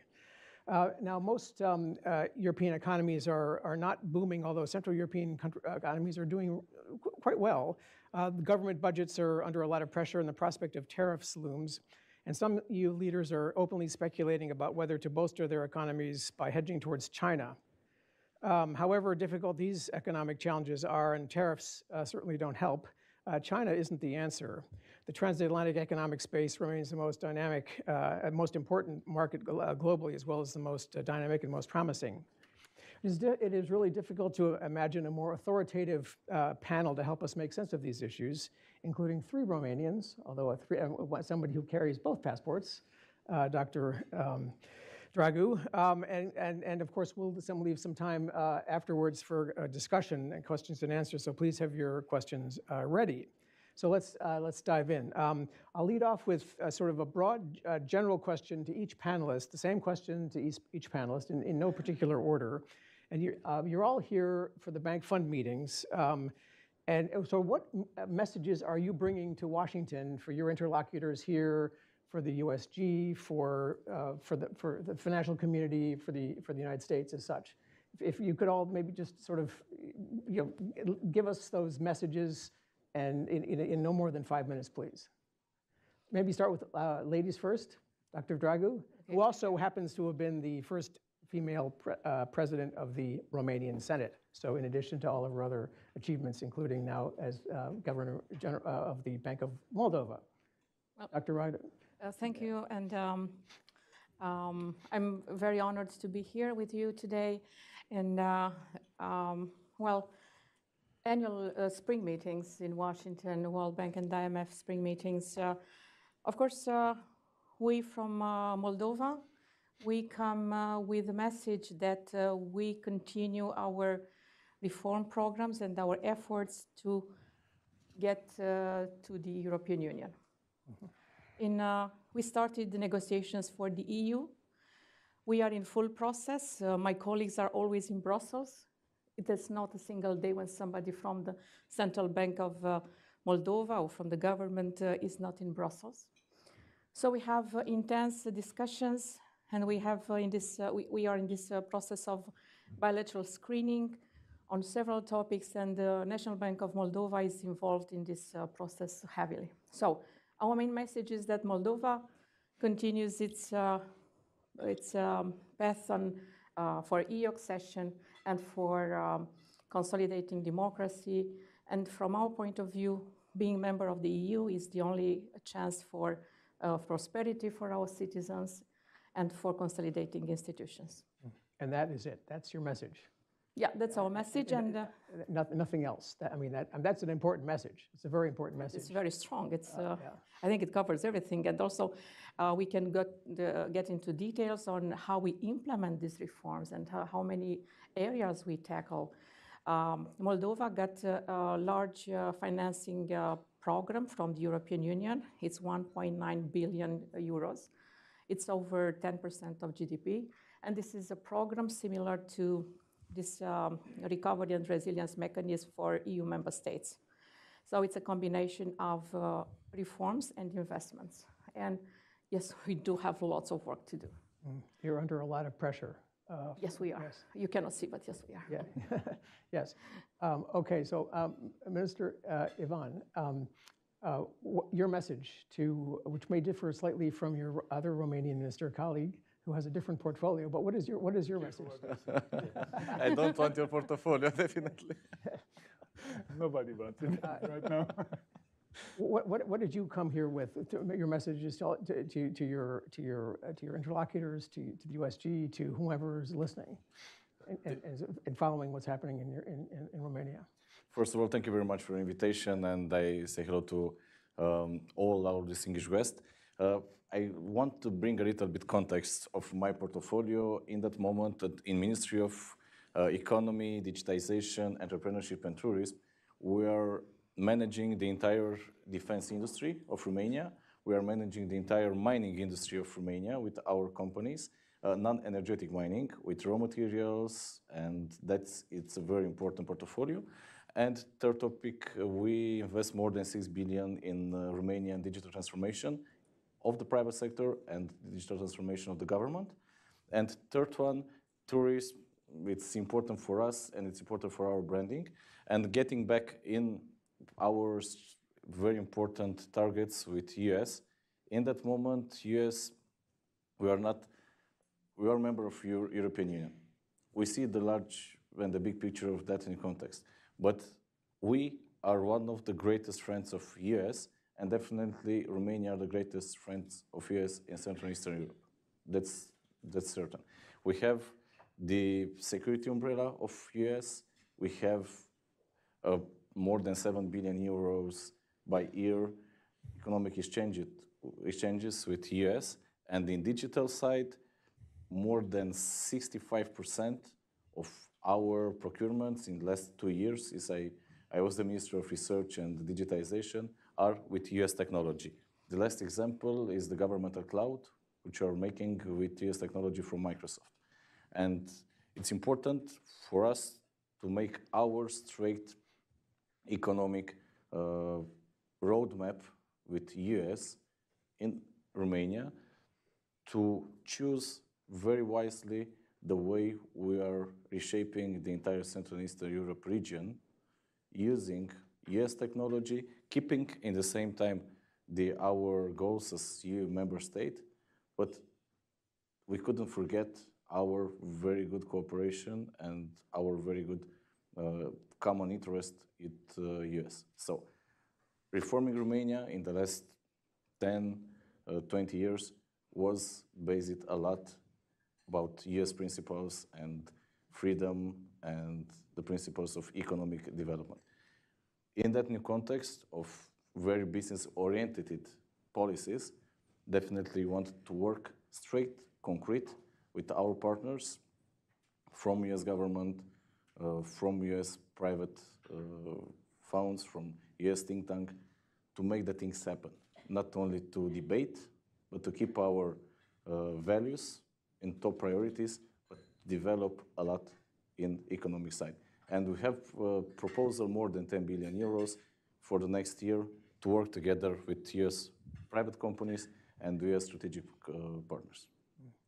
So I could develop any part of that proposal. Romania is open for business and is as all in on the bilateral relationship. And it's not only open, it's proactive and very concrete. We don't want to say only, okay, let's meet one to each other to see, okay, that is the first step, but we know very well what we want. So we want strategic investment to work with our partners very, very concrete. And we have a portfolio, we know what we want, and want only to set our common agenda and our setup. Because in that moment, we think about special economic zones, for example, in Romania, in innovation, in defense, AI, quantum, and so on. And in that new matter, we have very concrete common goals, and US could have a very important footprint in Eastern Europe through Romania. Mm-hmm. Yes, that footprint concrete, is really quite very, very important, not only economically. Minister Tonchos, your messages to your interlocutors, to the USG, to the Washington policy community. First of all, I would like to thank you for this invitation. It's a great honor for me to be here with you. it's not only my message. It's a general message from all the financial ministers from EU. It's a message for a strong partnership with USA. It's a message for a constructive dialogue with USA. And it's a constructive dialogue with all the banks and financial institutions to find solutions in these very challenging times. You know, everybody knows about this 90 days of dialogue. It's a period which must be used for a strong and very effective partnership between US and EU. It's not only a meeting with the banks. It's not only a meeting, a period for meetings with rating agencies and financial institutions. It's a meeting in Washington between EU member states and USA. It is very important for us to find solutions, not to destroy, and to find constructive measures which can lead to a good collaboration between our member states and USA. Everything is linking us, the values, the contracts, the partnerships, and must be, and we have to keep this kind of collaboration, and we cannot destroy anything. We don't want to be pushed closer, and if I step forward and I come with a message from the Romania side, we don't want to be pushed closer to anybody else, but to USA. We don't want to build other partnerships and we don't want to look for other alternatives. We are interested to build our relation with USA, NATO, EU, and to become stronger and stronger in this perspective. Probably you know, in our region, in Central Eastern Europe, we have a lot of countries with huge potential. Investments are going well. In Romania, we have the biggest budget for investments in our annual budget in 2025. We have more than 30 billion euros for investments in different public sectors. So we are really committed to close this year with the highest investment on the governmental side and to prove that we have our own resources to increase our economy and to keep Romania on this track. Yes, we are a little bit strange in perspective of deficit perspective on 2024. We are the champion, let's say, if can I say that about the deficit situation, but we can keep under control this situation, and we already started to implement this multi-annual agreement with the Commission, with the European Commission, and we will have this 7-year gradually decreasing process of the deficit. We have a strong economy which is growing yearly. And Mr. Ivan told you which are the very important and main sectors with investments, high investments in Romania. So we can discuss about the details if you want. These are our messages. Okay. Last but not least, the legendary Czech ambassador, Tomáš Pojar. Ambassador Pojar, your messages. Well, first of all, you're also, excuse me, you're more of a, as the national security advisor, you're more political than economic, but you also think about economics too. Yeah, my meetings are more on the side of the national security rather than the IMF and World Bank meeting. But I think that those are closely linked. And the main message from Europe is that, first of all, we want to keep the transatlantic alliance in both in the economic terms as well as in the security terms and defense terms. We understand that there will be and there is a need for rebalancing on of the NATO and more share on the European side and more spending on the European side and more independence on the European side. And I think that most, if not all, Europeans have been spending more and will be spending more, and I think that there can be a good deal reached at the NATO summit in Hague. And the same that we see that there needs to be some rebalancing on the economic trade economic side. We are, I think, ready for that. And there has been I think, very wise and realistic approach of European side towards the US tariffs.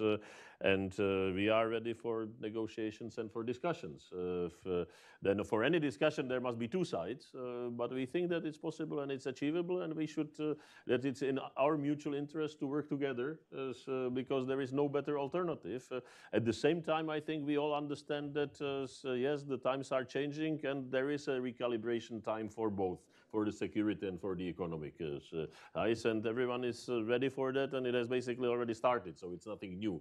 And we can only argue if now it's an acceleration by Donald Trump in his second term, and that it has started already with Barack Obama. At least on the security side, it did start with Barack Obama, and on the economic side, it did start with Donald Trump during his first term, and was continued by Joe Biden in his term. So we do see quite clearly those paths and that continuity, and I think that we are ready for that. So I hope that there will be serious negotiations. There are already, and there will be on the security defense side, and I hope that there will be deep, serious negotiations to come to a good deal also on the economic side, not only regarding the tariffs, but yes, regarding the tariffs. So and for us, we are one of the countries most exposed in the tariff war. As one of the most opened economies in Europe and in the world, then of course the tariffs will hit us, and we are exposed directly with US and indirectly through Germany.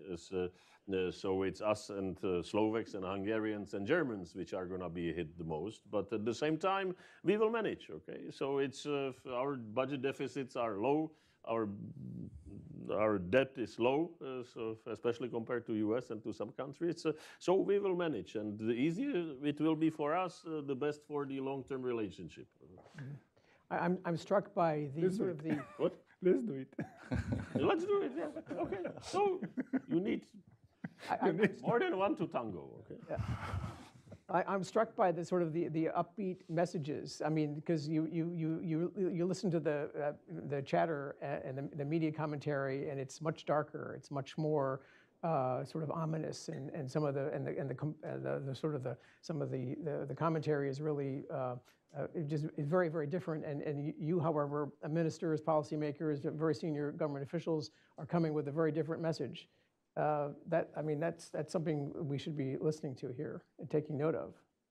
Very different message? Well, your messages are also upbeat. They're also sort of so positive, and which of course is music to many ears. But some of the commentary you see in terms of the economic sort of relationships between the United States and Europe right now are more somber. I think these days the European Union member states are more united than ever. We are united, we are calm, we are waiting for constructive dialogue. But at the same time, it is not a secret. All the measures are on the table. All the countermeasures are on the table. They are finalized, but we don't want to reach that point when we'll be used. We are not China.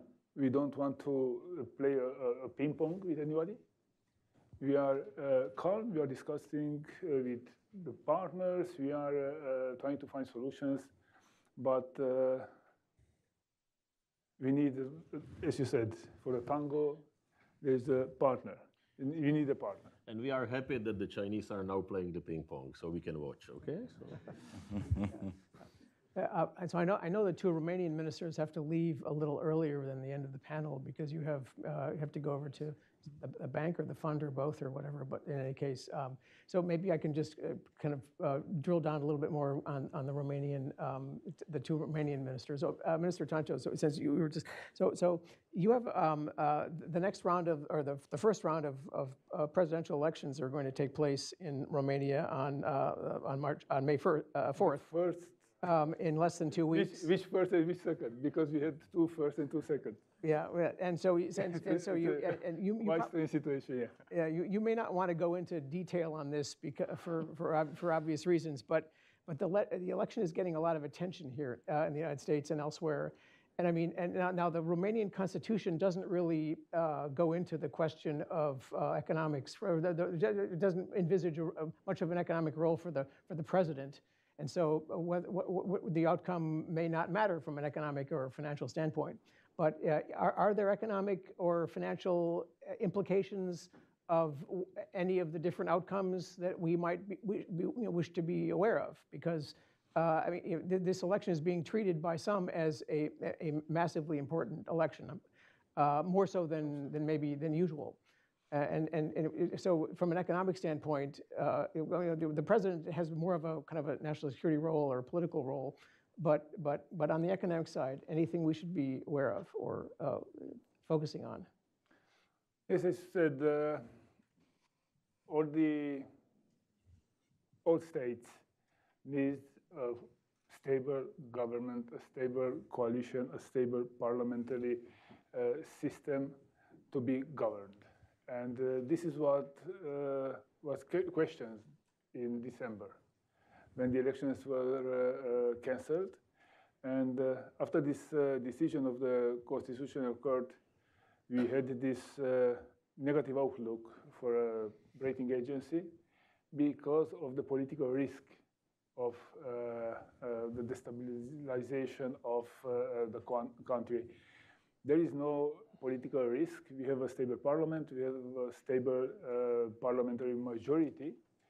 And yes, we want to win the elections with our candidate, and we will win the elections, even if this, not the extremists, because they are sovereignists right now. It's much more interesting to say I'm sovereignist, I'm not an extremist, but they're extremists. So we will win the elections against the extremists, and we will have a stable situation at the presidential institution. But yes, it's very important for everybody.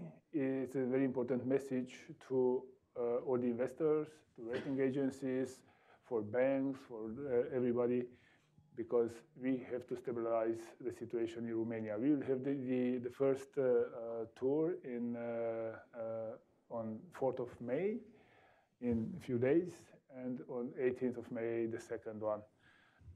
It's a challenge, but all of us, we are facing challenging times, different perspectives. We can win these elections, and we will have a stable situation. The government can be not, I don't know, or the political, the parliament can be not dissolved by the president in Romania. They cannot touch the parliament. He cannot touch the parliament. He cannot touch, theoretically, the government. It is not a situation like in, or the system is like, it's not like in France, for example. Yes, he can influence it. He can influence a majority. He has the biggest number of direct votes as a person in Romania, but he cannot control 100% the parliament. He cannot control 100% the government. So we will find a solution after the elections to stabilize everything and to prove to the whole world that we are a stable country, not only economically, and not only budgetary, but politically too. Do you agree, Mr. Ivan? Despite the fact that me and my good friend and colleague Tansos are from different parties in the government, we know very well that we love our coalition. But from the same coalition, and we love our country so much, and we're working together to make our country to be the most important player in our region. And if you allow me, I would like to bring 3 numbers. First of all, when you have that election in the first round, and the guy who are having the most important number of votes are giving messages, and he brings quotes from Russian wise men that could help and develop Romania, definitely a lot of foreign investors, a lot of US, Europe companies in Romania which have plans of development and strong investment, they put a concrete pause. I discussed with them because that's my job. So that was a very messy message for all of them. Second one, you have a candidate which are getting number 8 as viral worldwide, more than Kim Kardashian and others. Yeah, it's a fact. He get number 8 worldwide, and that in 2 days. On TikTok, you mean? On TikTok, yes, in 2 days with zero money. How? I have a PhD in sociology, and before I work in PR and social networks, and no one could tell me how you could get with zero money number 8 worldwide. You are not a rock star. And he's not a rock star, that guy. And after that, we discussed about the way the economic most important players and foreign investors in Romania told us, okay, guys, let's make a pause with our strategic plans in Romania and our strategic investment and wait until the end of the election next year. So that's the context. And in that moment, Romania, we have a Harvard review. We are on 20 worldwide as economic complexity. We have a very strategic and important position. And it's very important for us to speak to the entire world, and especially here in Washington, D.C., to U.S. partners and friends about our commitment to grow our businesses over there and to keep democracy, to keep freedom of speech, because we have the option at the same time, okay, let's switch off the TikTok in Romania. But it's not a fair solution.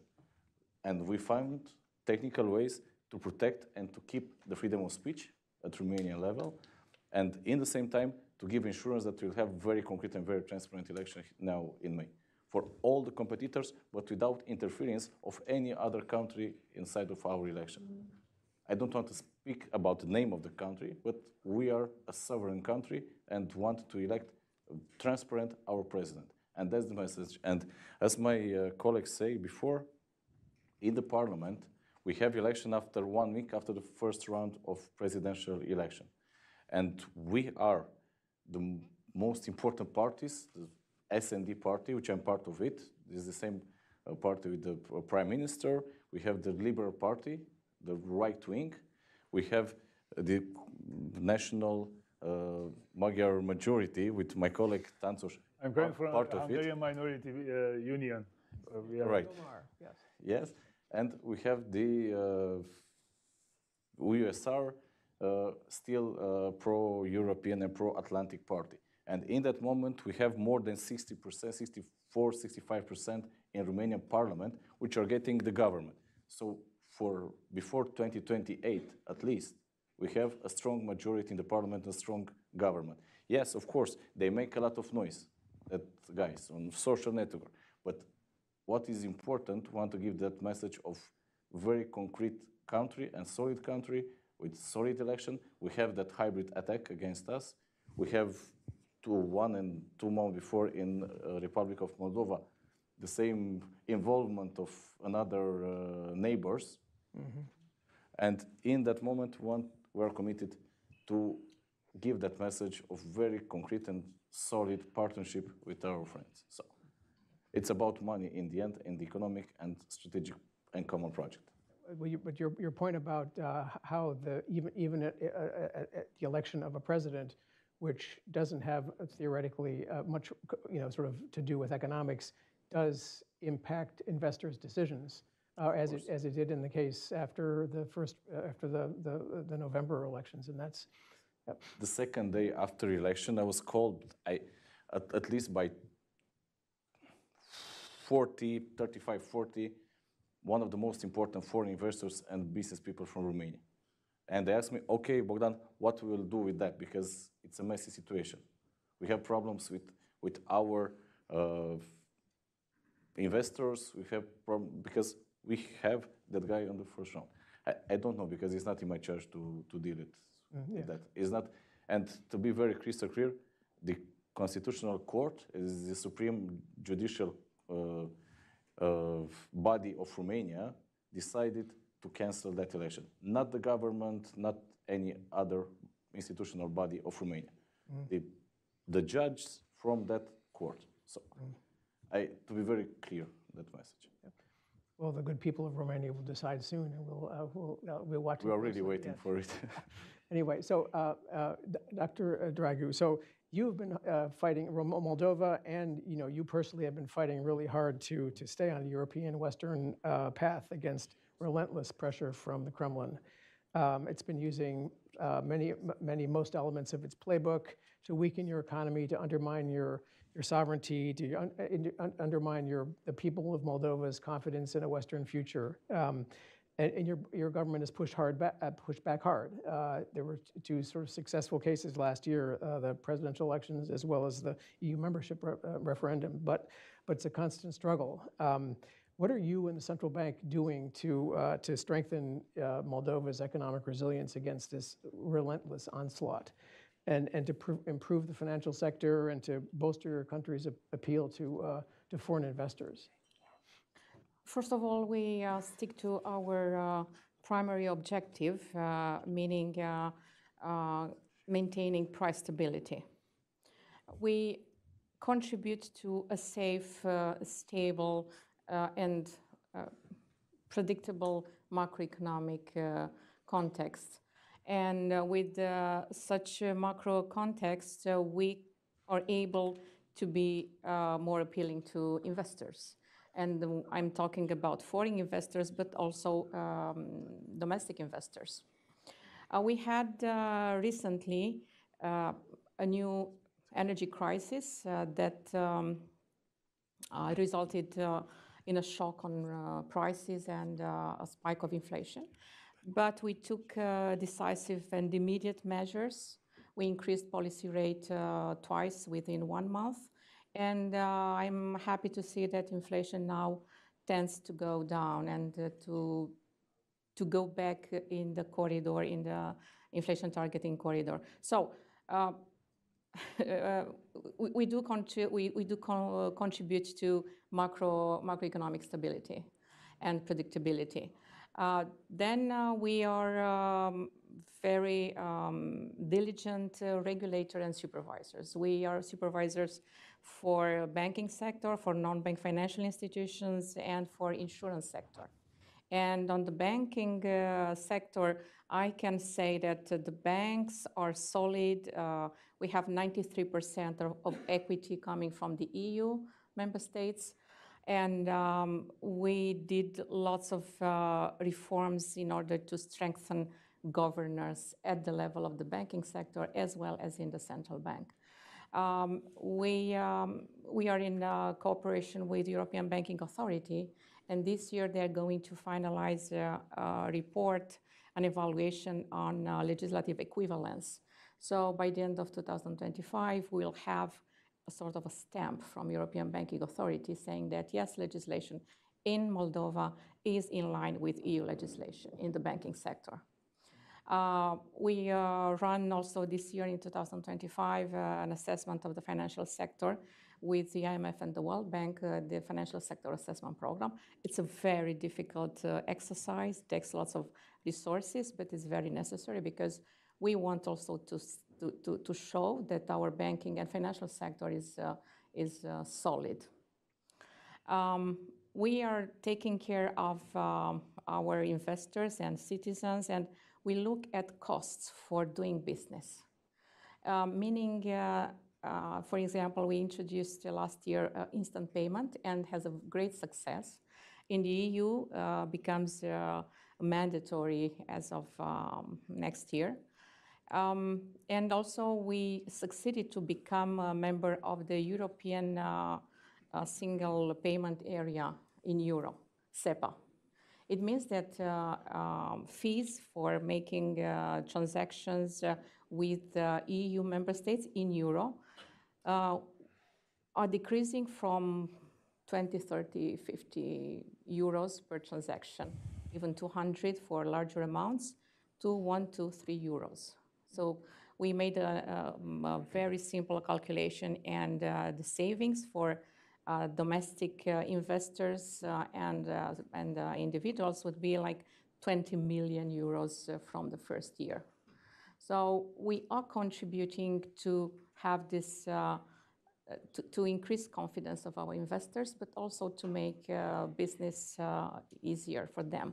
And I have to say that Moldova is on the position 46, is ranking 46 out of 190 countries in terms of doing business, easy of doing business. So we are doing pretty well, and the country is pretty much digitalized.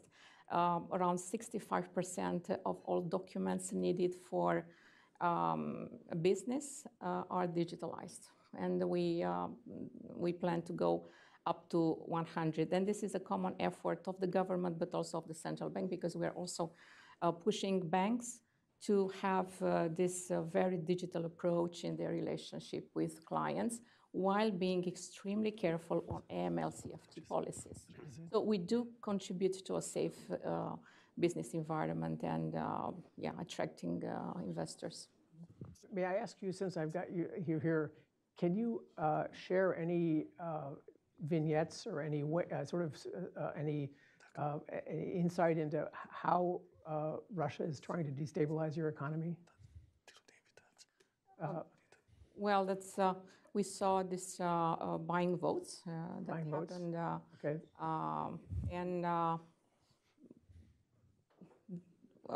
We took measures in terms of payments. Mm-hmm. So we had to be very careful at the payment system, and to make sure that the banking, no such money are transferred through the banking sector. And we are pretty confident with the measures that we took at the level of the banking sector. That would make it a very interesting conversation to develop this, but I know that we've got a limited amount of time. Ambassador Boyar, so we're hearing a lot of comment these days about that this is a time for choosing, that the EU, for example, or others have to decide on which side they want to be economically and politically, the United States or China, or the West and China. So politically, Western countries generally understand and distrust the CCP and its goals, and most are not interested in moving closer to the CCP. But on economics, many players do not necessarily want to come down on one side or the other so clearly. Some want to play both sides against the middle. Some Czech companies have internalized the need to bolster their resilience and by decoupling from China, and are prospering. Now may not be the time for decision on this, but we're seeing more de-risking and discussion of this matter. Is this something that pundits are making into an issue, or is this something that policymakers are actually grappling with? And how do you, as the National Security Advisor of the Czech Republic, look at this issue? Well, first of all, if the decision would be if the Europeans would go with US or with Americans or with China, then the Europeans would go with Americans, okay? It's as easy as that. But I can see a scenario that we will cooperate more if we have a successful NATO summit and we cooperate in defense, and if we overcome the economic and trade recalibration to a beneficial deal, then yes, then we will work together also on the China issue, and we will be much closer to be discussing that. But we cannot rule out the opposite scenario, that we are not able to reach an agreement at NATO summit, and more specifically, which I think we will be, but more specifically that we are not going to be able to reach some agreement and good agreement on the trade and other economic and financial issues. Then there will be temptation of some to really work closer with China. To put it more simply, so if as Europeans we are not pushed by Americans to the Chinese embrace, then we will not be embraced by China. But if the Americans will push us there, we will be there. At least some, okay? I'm not talking about Czechs. We have no Chinese investment in Czech Republic. We have no Czech investment in China. We have almost no trading with China on our way, like export to China. Yes, there is a huge export of Chinese goods into Czech economy. Excepting Temu. Excepting Temu. Yeah, okay. This is the import issue. So which, by the way, if we wanted to handle that, we could handle that. Okay, so it is in our hands.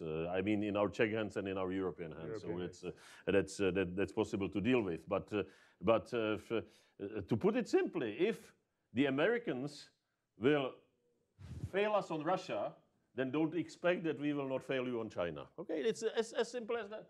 Yes, and we should talk about it, and we should get ready for that. And I think that it's very clear for any European in any discussions which I do attend with Prime Minister or in any other discussions. I'm also the EU Sherpa, so I'm attending the European meetings. In that say, there is a clear understanding that yes, we should do as much as possible to work closer with US, but it needs both sides. And it is true that sometimes there are some who are saying, well, it's not so easy with US. The US doesn't want this discussion with us.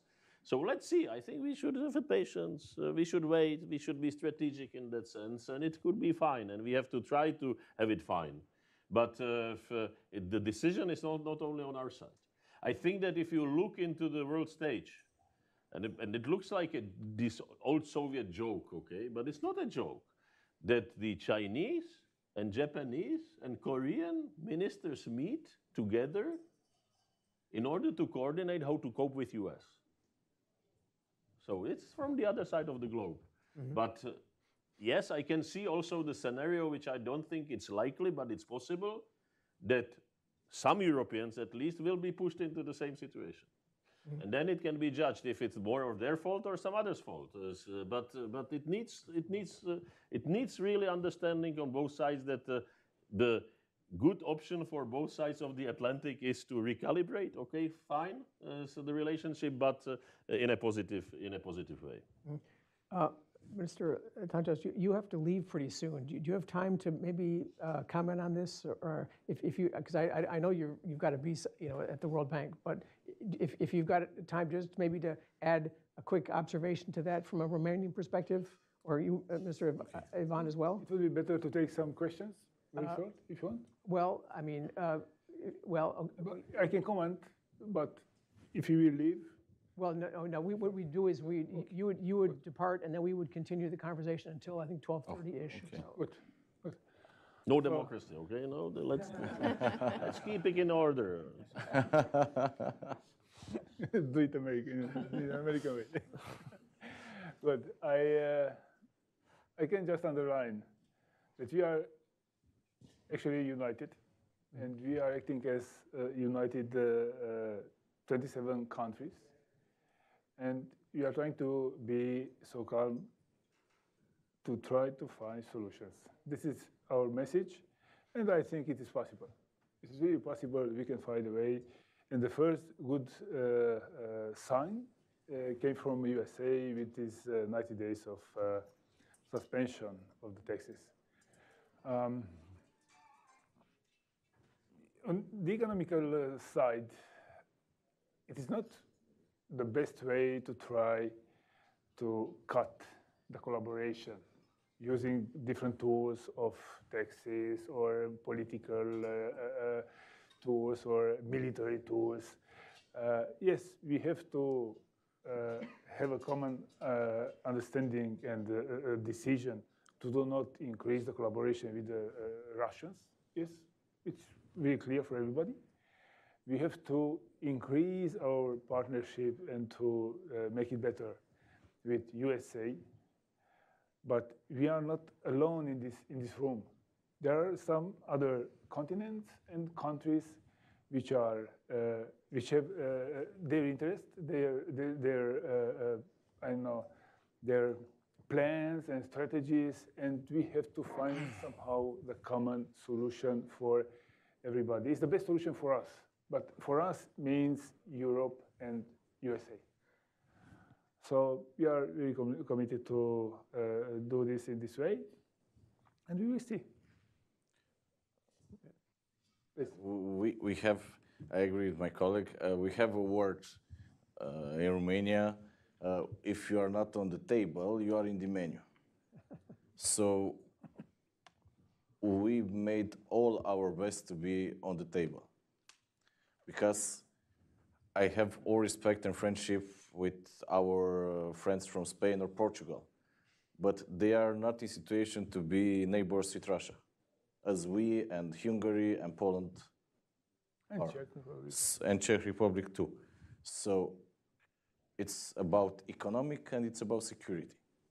So in our history, a very strong ally outside the EU, the most important are US. So we never forget that.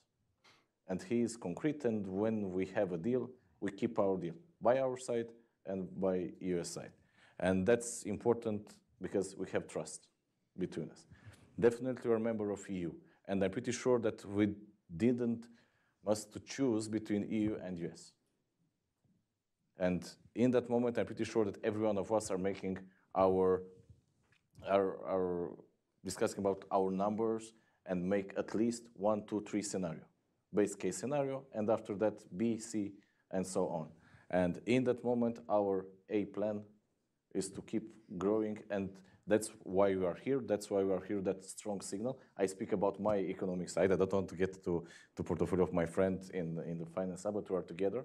And we want to increase concrete the way we are doing business together.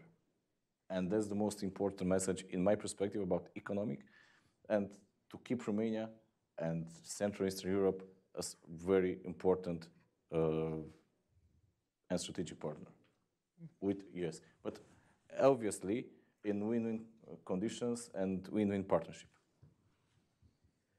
Okay, if you have to leave, I don't want to keep you from your next meeting. We will leave.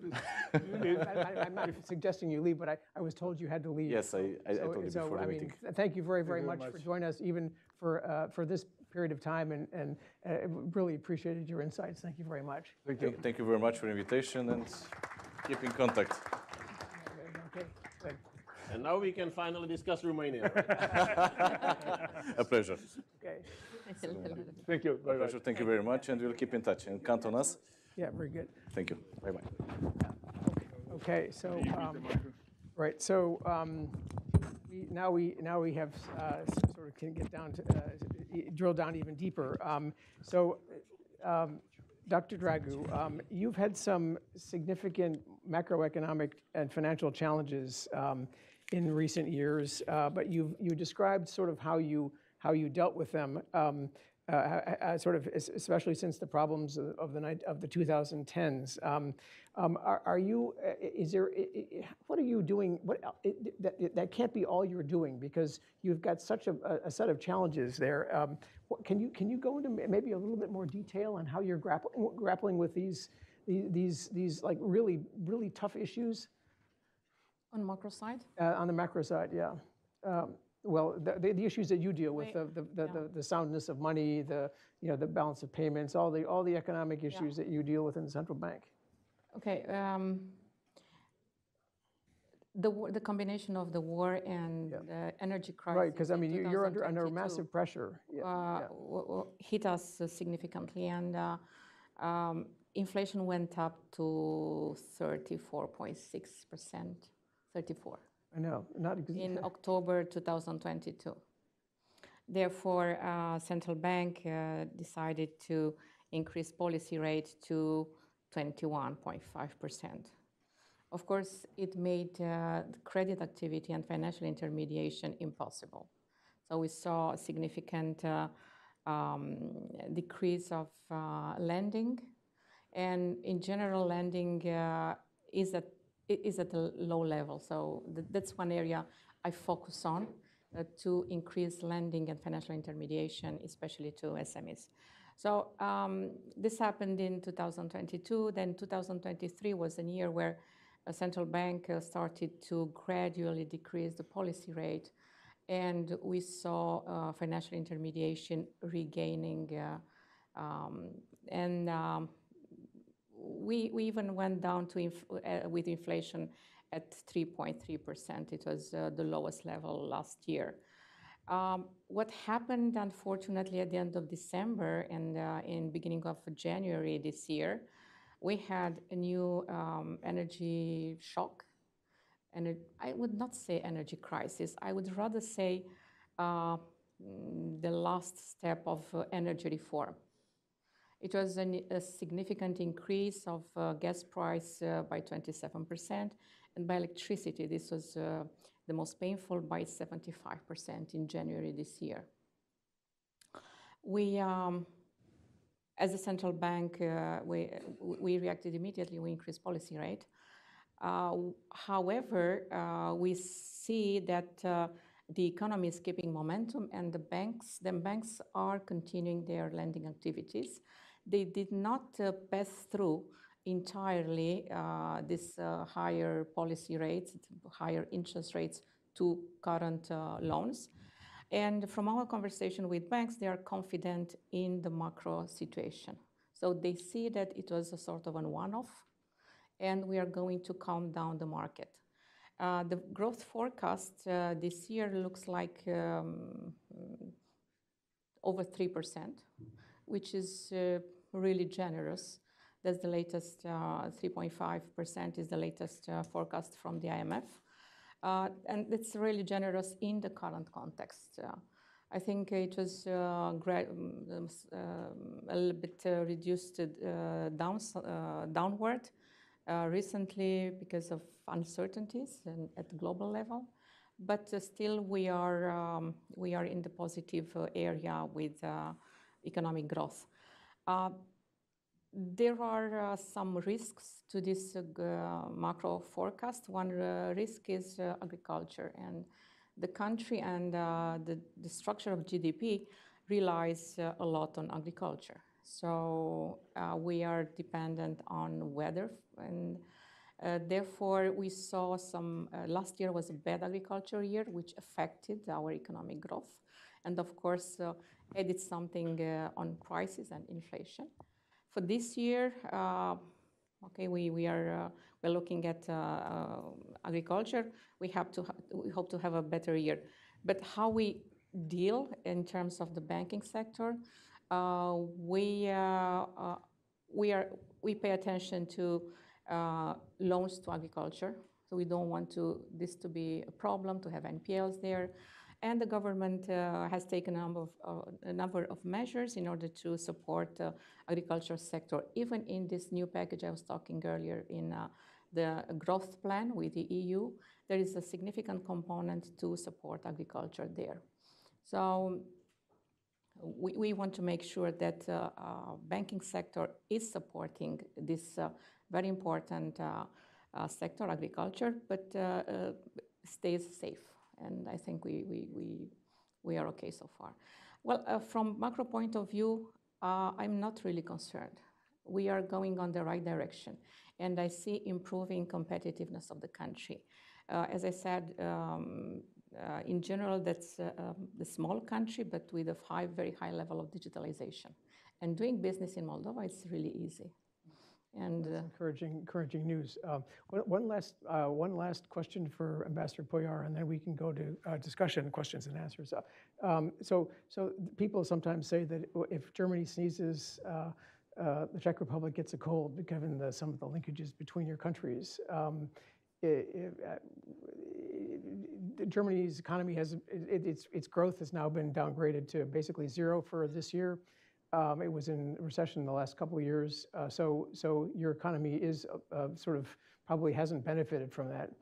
Is there anything you can say about how the Czech Republic is grappling with this connection, plus the fact that if in fact tariffs, the more severe version actually take place, what you're doing to prepare for that or potentially deal with it? Yes, you are right that always when German economy goes up, our economy also goes up with that. And when German economy goes down, then we do see the effects, because at the end we are competing with Austrians, which is the next Bundesland or part of Germany from the economic point of view. Okay, so this is the reality. Now our macroeconomic figures are better than that of Germany. But yes, the situation in Germany is definitely dragging us down.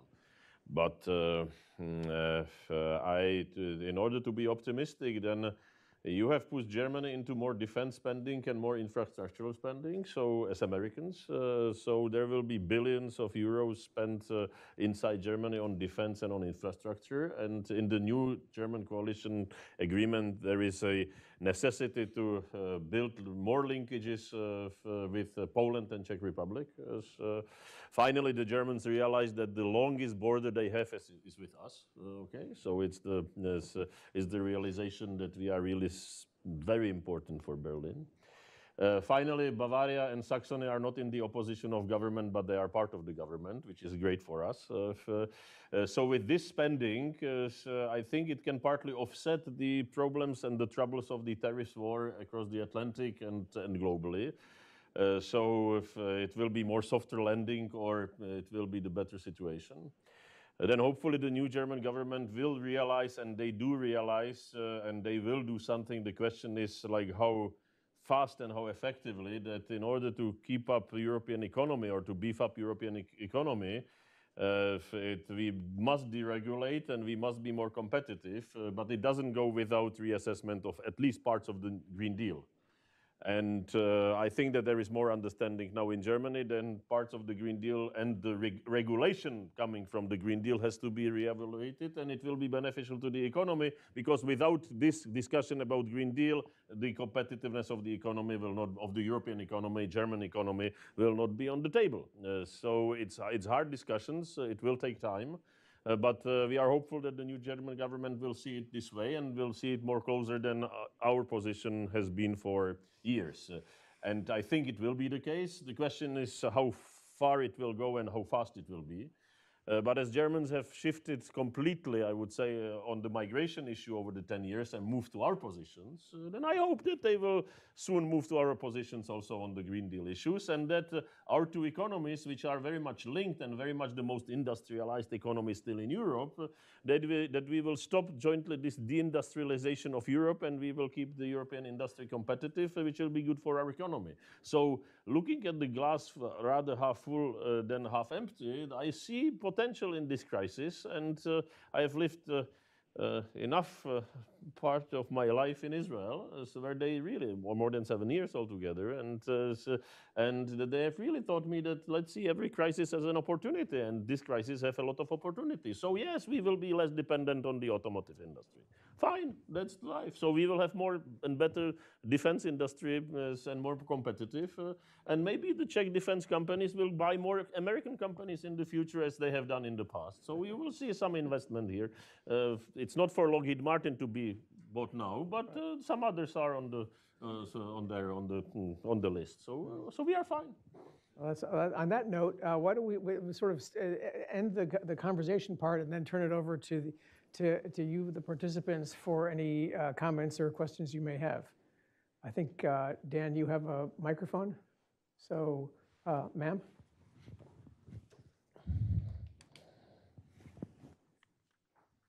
And would you please identify yourself as well? My name is Kelly Curry with the Atlantic Council. I wanted to ask a follow-up question about the question on China that you asked, and specifically the response on that said that, you know, if the U.S. pushes Europe toward China, that they'll go that way, or some will.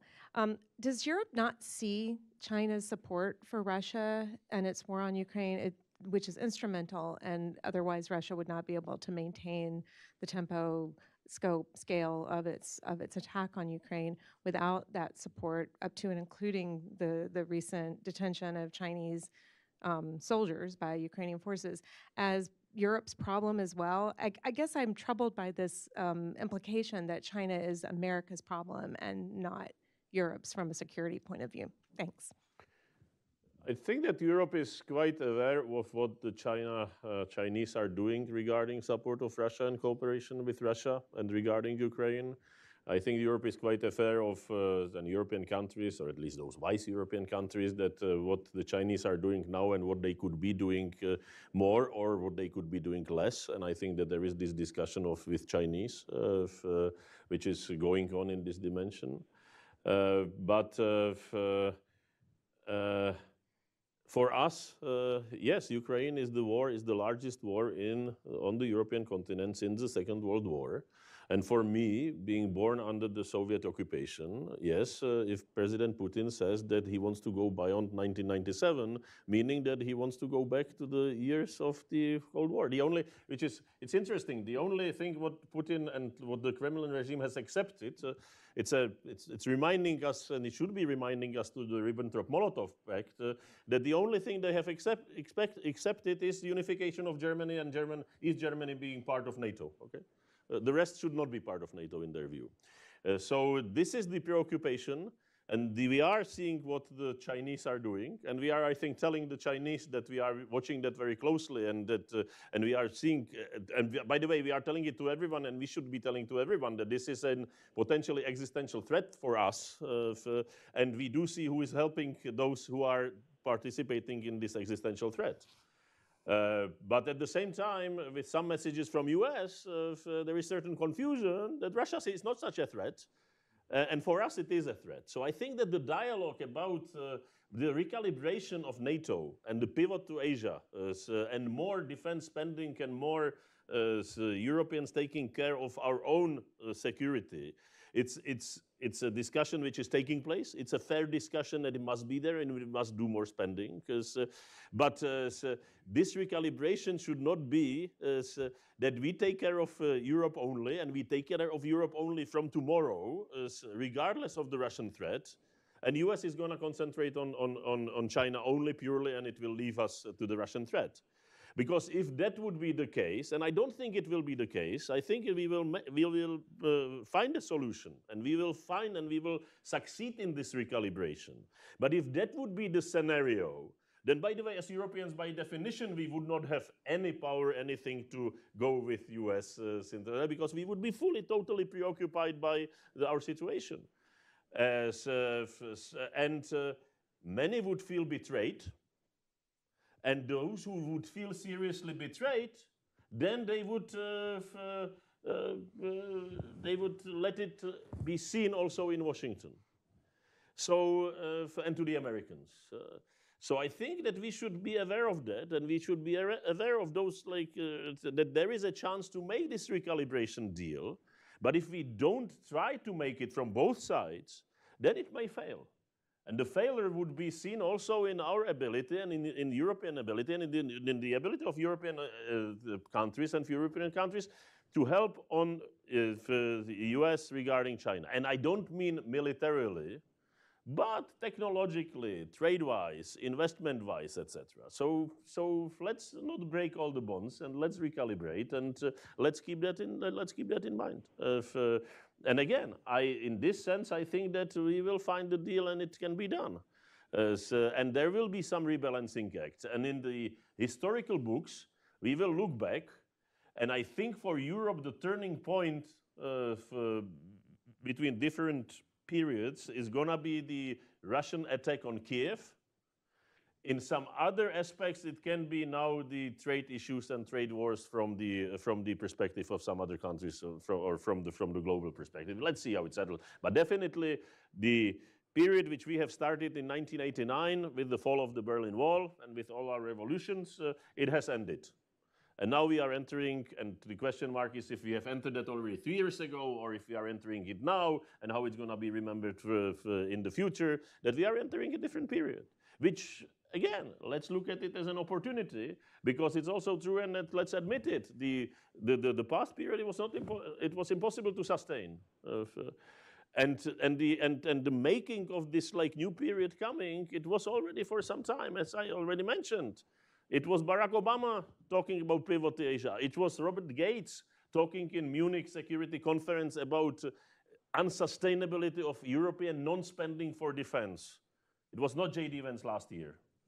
It was Robert Gates, who served under George W. Bush as well as under Barack Obama. So that's where it started. Now it's being accelerated. And now let's look at it globally, but also within the transatlantic space and transatlantic alliance. Let's save as much as possible, and let's put the new recalibration or new basis, which can last another 30 years. Fine with me. Then it's over to the next generations. Okay, we probably maybe have time for one more question. Sir? Thank you, Marek Wyszyński from the Polish Economic Institute. So about the COF, one short comment that for Poland, it's also the indirect trade via Germany and other European Union countries that goes more to the United States. It's 57% of value added that goes to the United States is indirectly exported through other countries. So yes, this coffee is seen, but we are quite strong without this strong growth in Germany. Question is on China as well. I've heard that what if there is a theory that China could play a positive role in solving Ukraine, that China is the player that could press Russia to cease invasion. So is there a possibility from your perspective, Ambassador Puyer, that China can play a positive role? And what if we cannot solve a transatlantic dispute and China tries here to play a positive role? Thank you. Definitely there is a role for China to play, and it can be a positive role regarding Russia. There is no doubt about it, and it's in Chinese hands to play this positive role. By the way, I think that in the past they did play a positive role already on the use of nuclear weapons. Okay, so they can play a positive role now, and they are more than welcomed to play a positive role. And by the way, they have played some positive role regarding Ukraine. Okay, they in the telecommunication sector, they played according to the books and positive. So yes, China should play and can play a positive role, and we should be happy and we should encourage China to play a positive role. And we should talk with China directly when we do see some negative role. And I can tell you that we have been discussing that and I have been discussing that with my Chinese counterparts. So there is a room for anyone to play the positive role, and China is an important country. And there is a huge dependence of Russia on China. And there is a growing dependence of Russia on China. So it's Russian choice if they want to be dependent on China. So I don't know if we would ask Russian citizens if they wish to do this. But yes, they are more and more dependent on China. So this gives China more leverage and more space into play a positive role. And this is, by the way, one of the reasons why we do want to keep a dialogue with China on economic issues, but also on the political issues as Europeans and as Czechs. Because it is also about Chinese role globally, and it is about Chinese role in regarding the, as I already said, and as everyone knows, the most robust and deepest military conflict in Europe since the World War II. Yeah.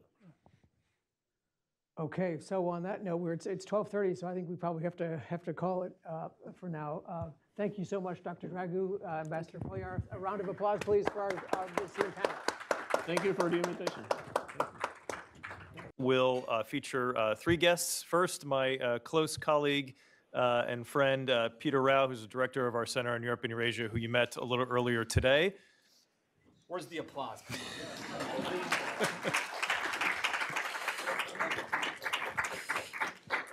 Next, we have Jan Ruzicka, who's the Chief External Affairs Officer at PPF Group, covering PA, PR, regulatory thought leadership, and ESG in 23 markets, and a good friend of the Hudson Institute. Thank you very much for being here, Jan. And last, but of course certainly not least, Ambassador Nikki R. Haley, the Walter P. Stern Chair at the Hudson Institute. Please welcome Ambassador Haley. All right, thank you very much. Again, thanks to everyone who's here in person joining us, those of you watching us at home via the live stream on hudson.org, or those of you across the country on C-SPAN who've joined us to listen to today's talk. This is the luncheon session, the keynote, if you will, of our third Central and Eastern Europe Strategy Summit, a kind of keystone event for Hudson Center on Europe, and I'm thrilled to be joined by two such wonderful colleagues and panelists here on stage.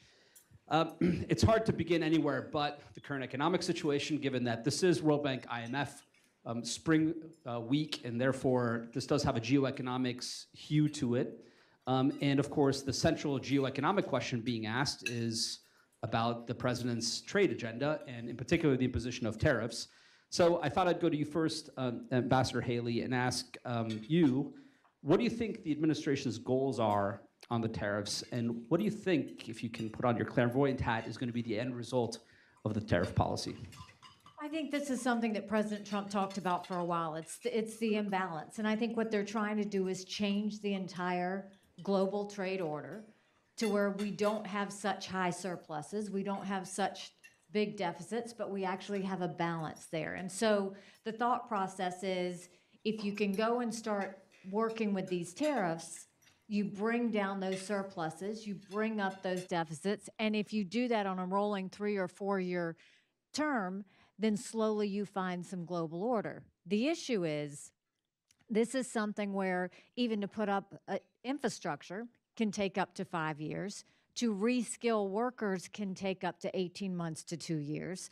To try and shift where we need to go can take a while. So the key would be, let's start with national security items first and then work out. I think what they wanted to do was blanket it and say, no, let's go ahead and knock it out, see what we can get done. Now we're seeing it kind of walk back a bit and come to something of a more balanced conversation. I think it's great news that we're starting to see talks with India and Japan. I think that hopefully we'll start to hear about some trade deals going forward. But the goal, I think, really has been not just the deficits and surpluses, but the non-tariff barriers and what we're doing about, export controls and technology penalties and things like that. And so, I think at the end of the day, if you look at what they're looking for balance. Is this the way to go about doing it? It's a bit harsh. Well, Jan, the first time I met you was at a think tank conference in Prague, but you said to me, look, I do this as a hobby. I'm really a banker at heart. So tell me, as a banker based in Prague, but who travels the globe, what is Europe's vantage point on these tariffs? And don't be too hard on us. Yeah, first and foremost, great to be here. Hudson, second home for us. Thanks for leadership of John Walters and you guys and what you are doing for transatlantic partnership. It's really cool. So I'm not only a banker, I teach economics to students. And there are two things that every economics students got year one at college. It's Adam Ricardo, which is about that trade is not a zero-sum game, and that there are comparative win-win situations. And then there's second thing, it's not first year, maybe second year, and it's Smoot-Hawley effect. So Herbert Hoover administration, 1930, and there is plenty of other data supporting theoretically and practically that carte blanche, this kind of blanket tariffs is complicating situation not only for the world, but for the attacker. And if you look on the data now, inflation, recession, etc., the market reaction. So as a banker and as a teacher, I would say it's a little bit harsh. But I do want to say this. I think that this has opened up a conversation that needed to be had, because for too long, the U.S. was taking the brunt of so much. We heard it, whether it was talked about with NATO. We see it with the trade imbalances. This is a way that we're starting to see not just Europeans, but all countries say, you know what, maybe we do need to balance this. Maybe we are being too tough on U.S. goods. Maybe we need to start to balance this out. So what I appreciate is the willingness of countries to say, maybe the U.S. has a point. Maybe we should be doing more. And I think that that's the biggest sign. The fact that so many have come to D.C. and said, let's have talks, is a sign that, one, they do acknowledge that there was an imbalance, and two, they do want to try and see what they can do to help solve the situation. On national security, let's call it products, for sure.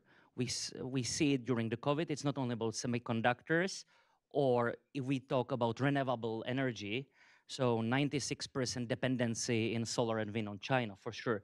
Also, during COVID, we saw it with drugs.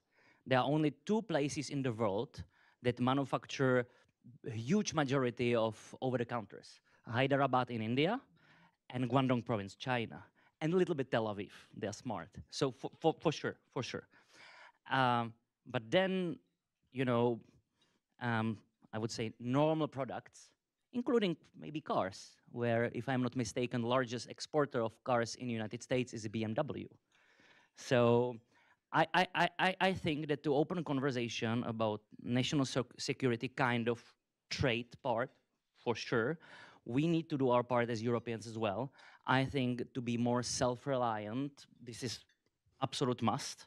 It cannot be free lunch, again, from basic economics. So we've been living in the free lunch sphere, and our friends and partners for Germany, they've been even proud about it last 30 years, security from US and energy from Russia and trade to China, for sure.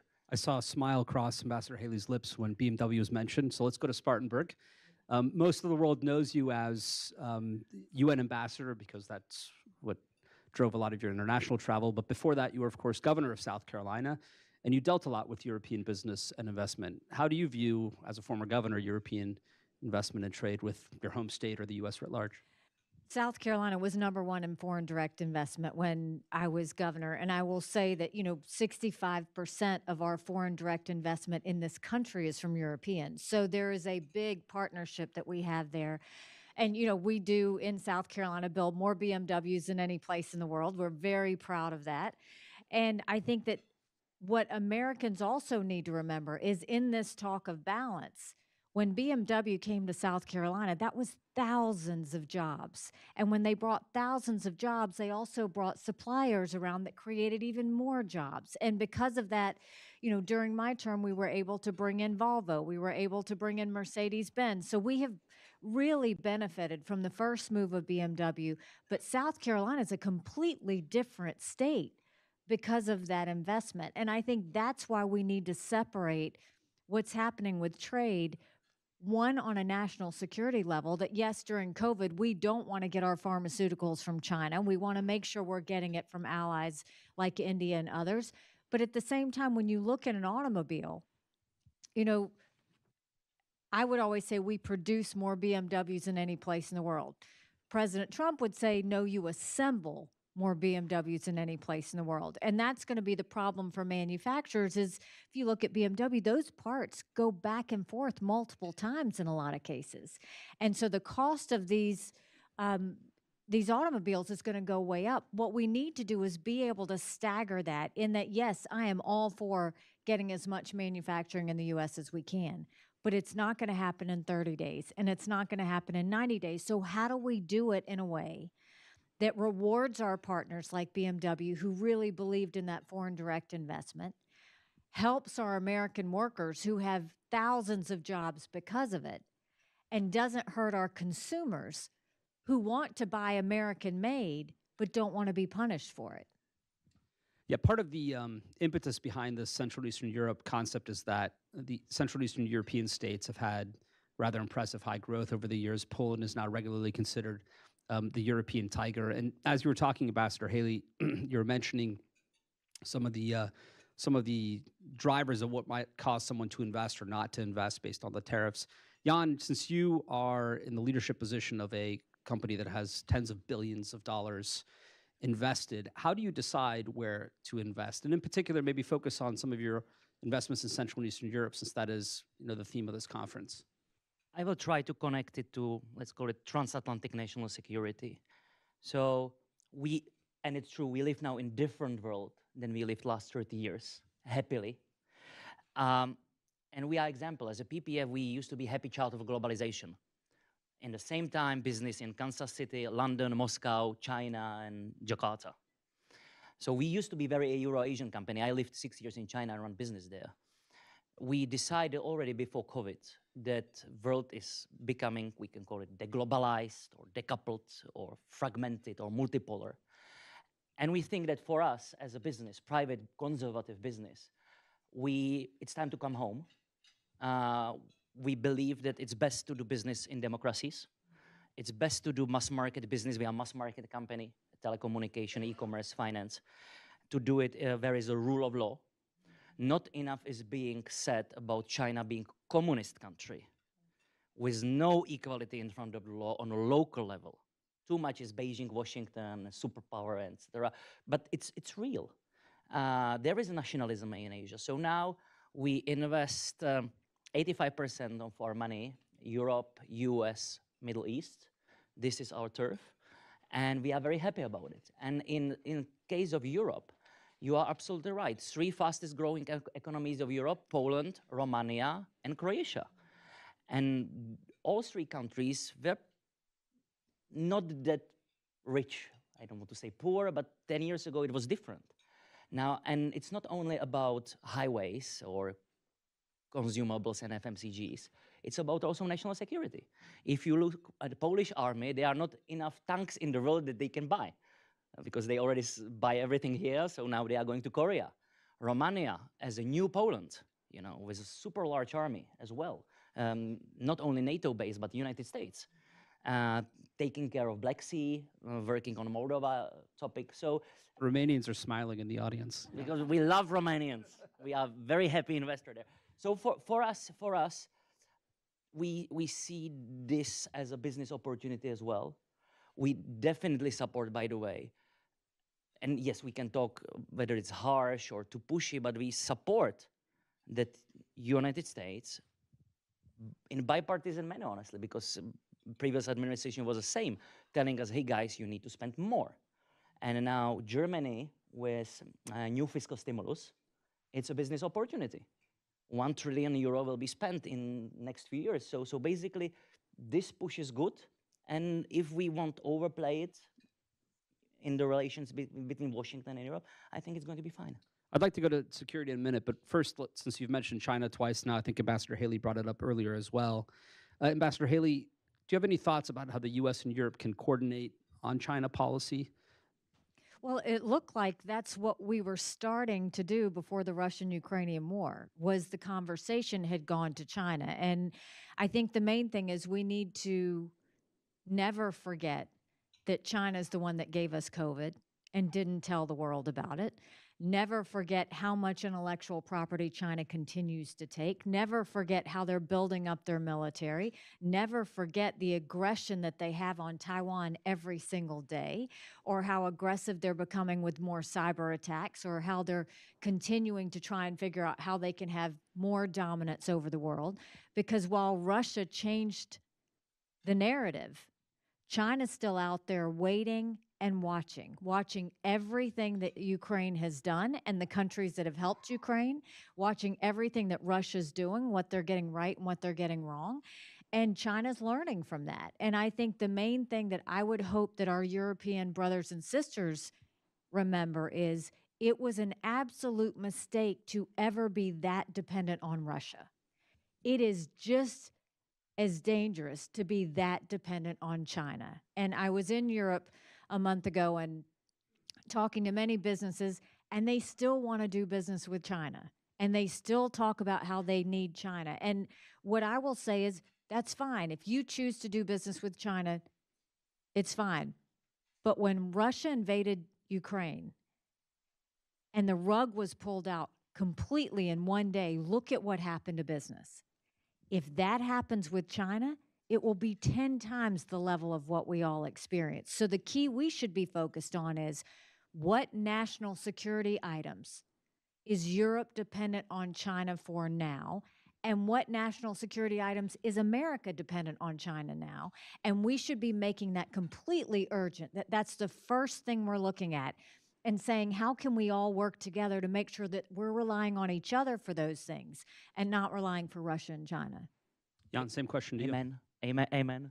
No. Look. So, because lot is written and said about semiconductors, or I mentioned renewables, but during COVID, I lived in Hong Kong, and we have a business in 25 countries, and being old-fashioned conservative business, we believe that it's important to give back. So my owner and founder, he called me to Hong Kong and told me how many millions. How much dollars, how many millions of dollars you want that you will buy sanitizers and masks for our employees and people in the countries? I told him sizable number. And then my procurement team in China mainland started sourcing it.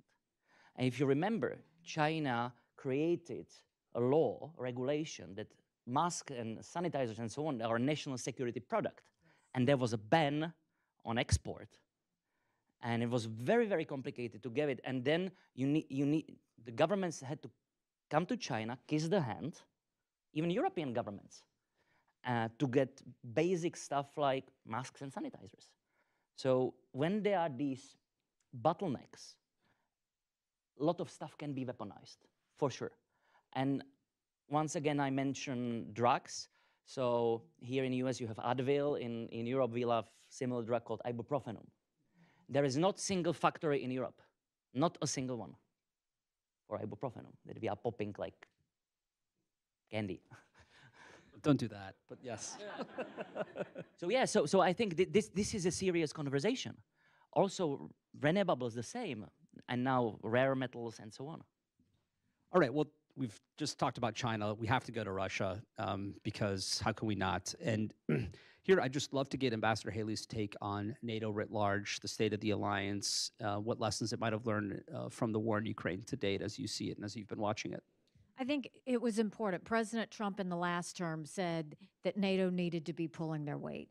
And I think they all realized that. And so the goal at the time was 2% of defense spending. You know, out of the 32 countries, 23 have already gotten to that point. And I think that showed great progress. Now they want to take it to 5%. You know, you look at Poland is already on its way. You look at Estonia is on its way. Lithuania is up at 4%. So they are all starting to move, but they still need to move further. And I think what the Russian-Ukrainian war did was really shed a light on why the U.S. was talking about it in the first place, is don't just rely on the U.S. for this. We all have to kind of make sure we're lifting up together. Now you look at the Russian-Ukrainian war,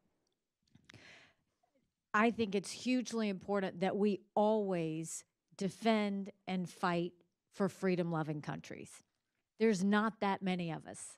And so when it comes to that, we always need to embrace, we always need to support, we always need to do that. And I don't think we need to be writing blank checks to Ukraine. I've always said that.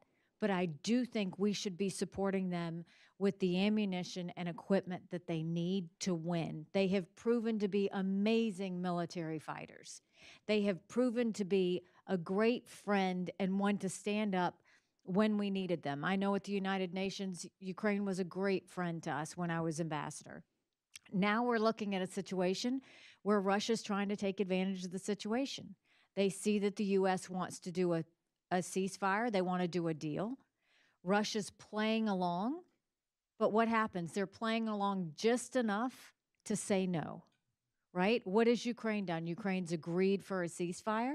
Ukraine's agreed they wanted to extend the Easter ceasefire. Russia keeps saying, okay, but no. And now Russia's saying there will be no ceasefire until there's a deal. But yet they don't want to do a deal. So we have to see this for what it is. This is Putin being Putin. And what they've done very well is the misinformation they've put out there about Ukraine. We have seen it go rampant across the U.S. They have continued to kind of just push us along to make us think they're doing something. But at the end of the day, aggressors do what aggressors do. If we allow this Russian aggression to be rewarded, they will do it again. It's what he does. If he sees he gains land and is not punished for it, he will do it again. If we punish Ukraine for trying to protect themselves, what are you saying to freedom-loving countries everywhere? There are only certain times that we can look back and say, we have to know the difference between right and wrong. This is one of those times. And history will show that if we go and take the side of wrong, we all suffer. And the Central and Eastern European countries, they are the front line of defense. They're next. And so, I would just strongly urge everyone to take a step back. And when you're looking at this fight between Russia and Ukraine, look at who really did the best fighting. But remember who started it. Who started this? Ukraine didn't start it. I don't think there's any way you can prove that Ukraine started this. Why? Because they wanted to be in NATO? That would have been a good thing. I think Ukraine and NATO would be a great thing. They've proven their fight. They've proven their might. They would make us stronger, and Russia would be chilled by it. So if you're not going to let them in NATO, at least we should stand up to Russia and say, you cannot invade a freedom-loving country. And every one of us should have no problem saying that. Because if we forgive Putin for this, Poland and the Baltics are next. And how many more do they have to go? And that's going to give China the green light for Taiwan. It really could create a snowball effect. We still have time to do the right thing. This is not about giving money to Ukraine. This is about calling out right and wrong and standing firm in that. Jan,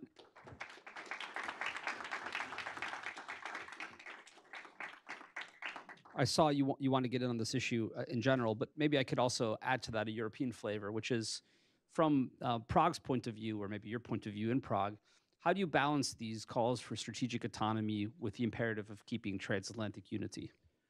So first, big kudos to brave soldiers of Ukraine and the Ukrainian people. Like, God bless them, because this is our security. The best security guarantee for Europe is now army in Ukraine, and then Poland and Romania and so on. There is one thing, that there is one little difference between, let's call it, Western Europe and Central Eastern Europe. In Central and Eastern Europe, we've always been quite cautious about Russia, and I can add to this.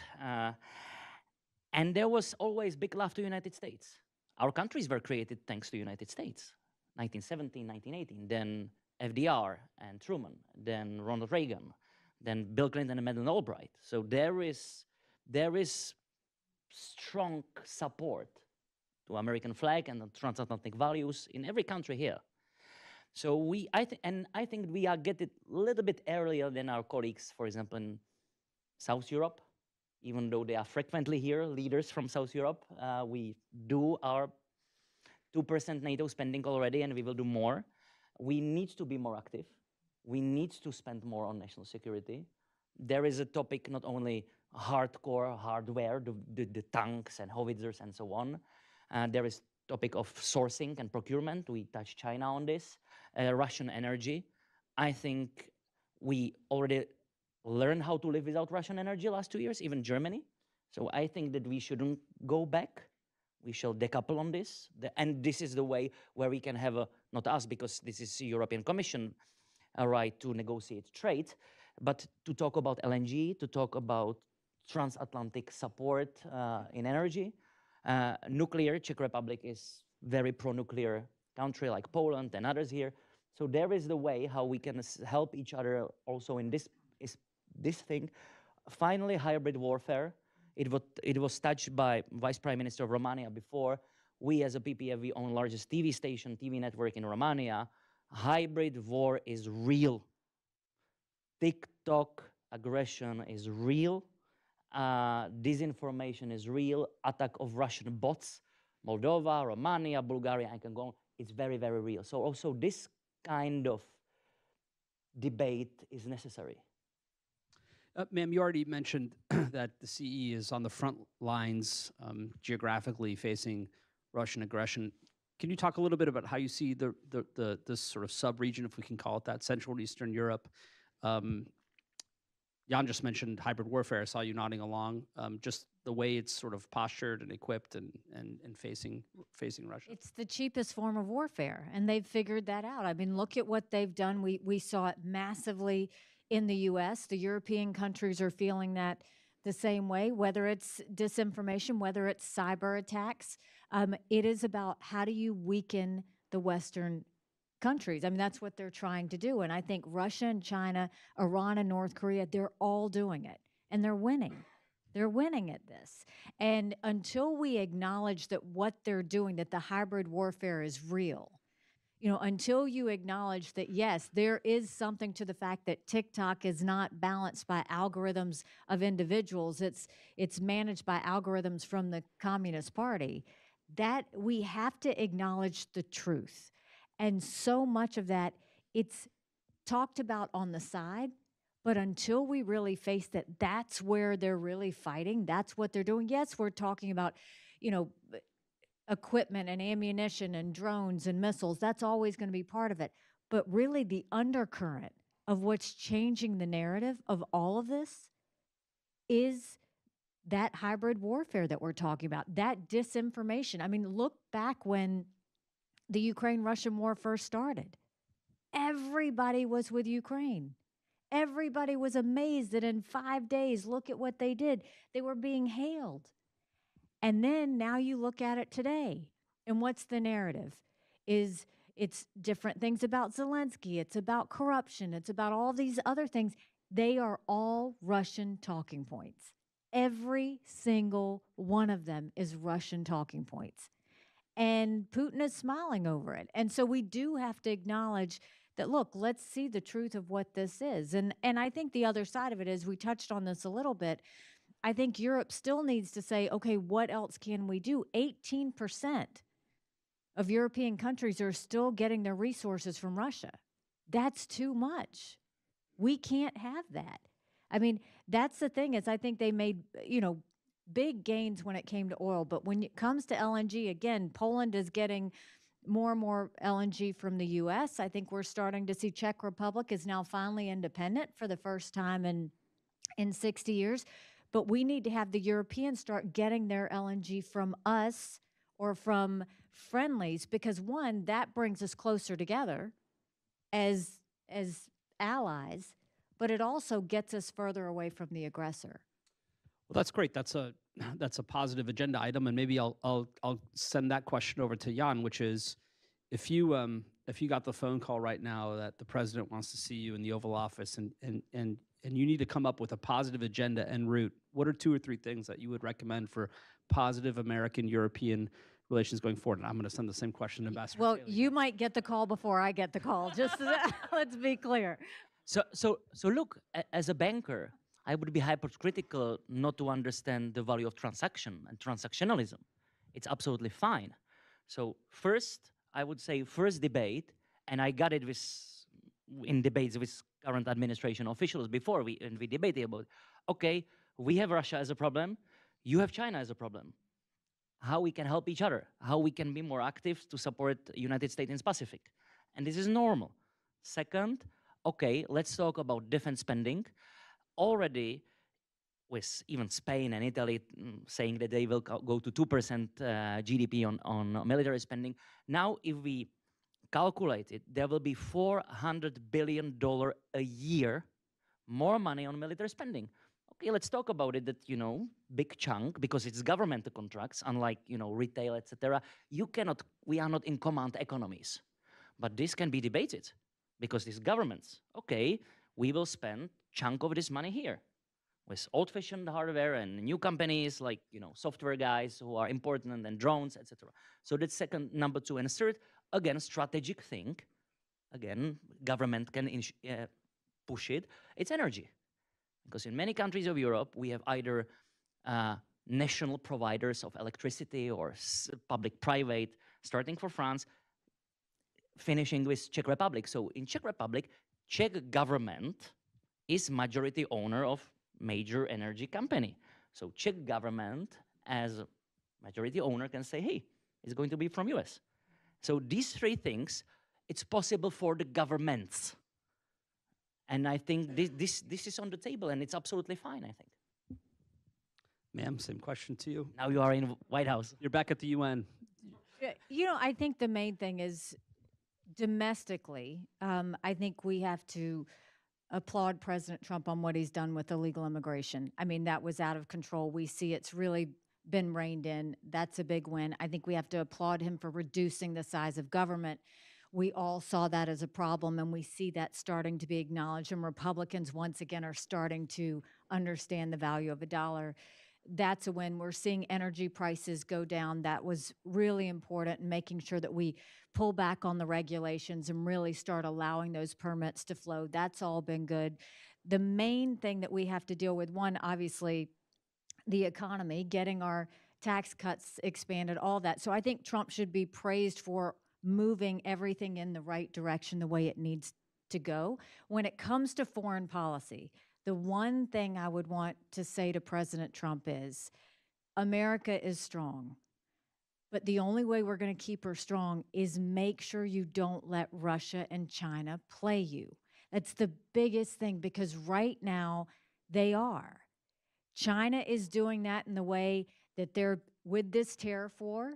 We see what they're doing. They're holding strong. There's no way they're giving in. They're going to wait and see who blinks first. And trust me, it's not going to be China. And Russia is holding on and thinking he can wait out Trump because eventually they'll just walk away from Russia and Ukraine. That's what they're waiting on. Those are ways they would play them. And you said that you would say to President Trump, your issue is China, our issue is Russia. I would say our issue is Russia and China. We have the same enemies.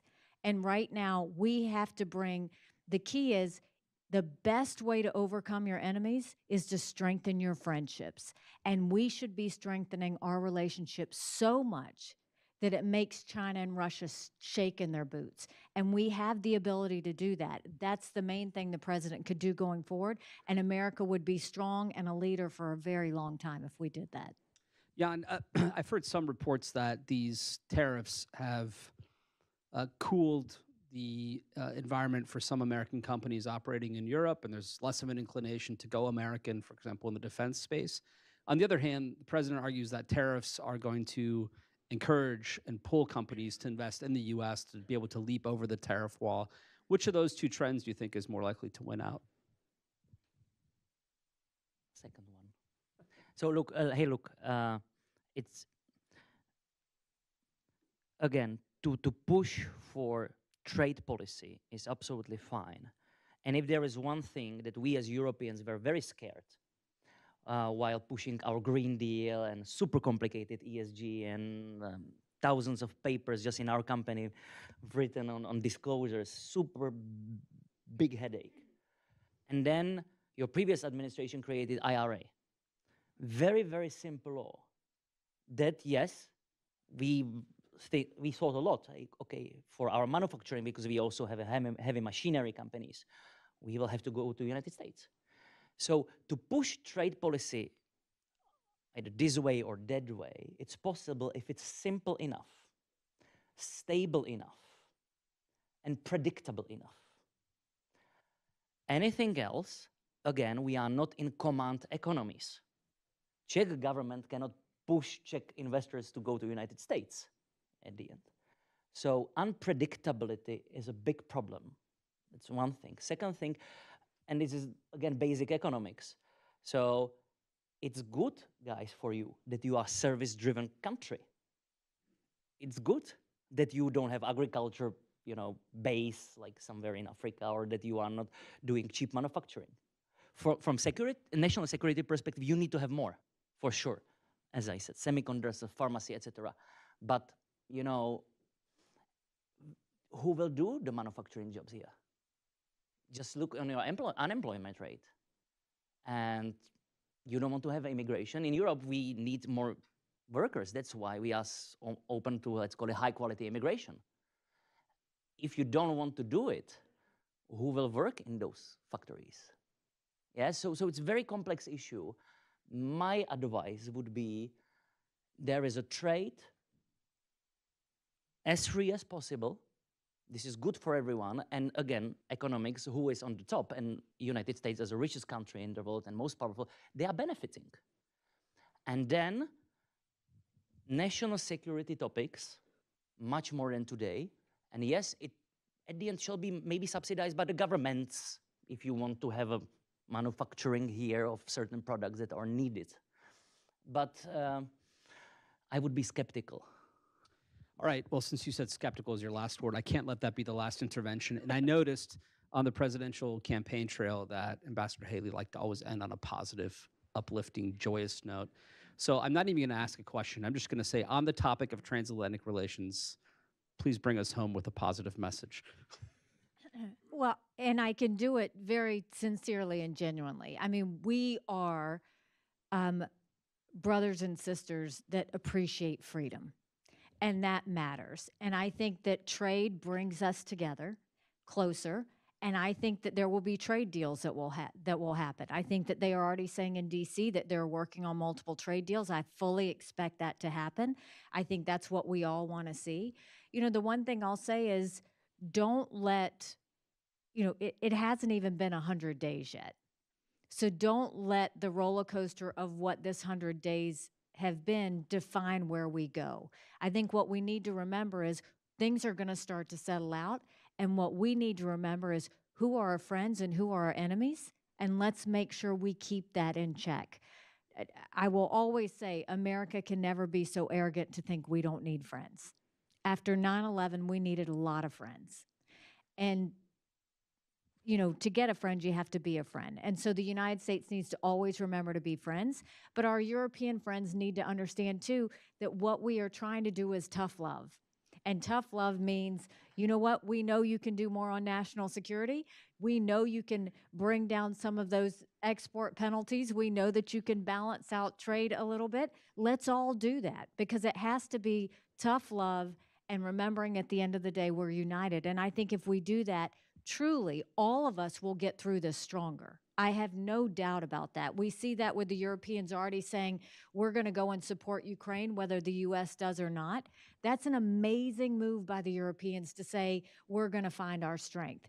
And I think that's something we need to, and the U.S. appreciates that. We'll respect that. And so I think that's really important. And the U.S. needs to understand, too, that we're better together with our friends. And so I think we're going to end up in the right place through all of this. It might be a little messy, but we'll get there.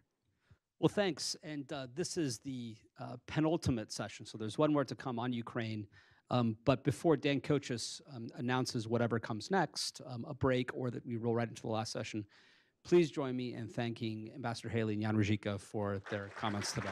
Fellow here at the Center on Europe and Eurasia, and I don't know that there's an American who knows the country of Ukraine as well as Luke Coffey. He's a true friend of Ukraine. So Luke, if you could take your seat on stage. Joining us as guests from Ukraine, Dr. Olga Zikolova, Deputy Finance Minister of Ukraine. You were appointed in 2022. She's responsible for the development and implementation of the state policy in the area of cooperation with foreign governments and international financial organizations. Dr. Zikova started her career in 2008, holding senior positions in asset management companies with coverage of investment policy issues. Welcome to Hudson Institute. And last, but certainly not least, Dr. Yuri Helety, who since July 2020 has served as Deputy Governor of the National Bank of Ukraine. He has degrees from the International Relations and Law Departments of the Ivan Franko National University in Lviv. After graduation, he worked at the National Bank of Ukraine, where between 2003 and 2015, he went from a Category 1 economist to head of unit within the Banking Supervision Department. Welcome to both of you. Thank you. Thank you.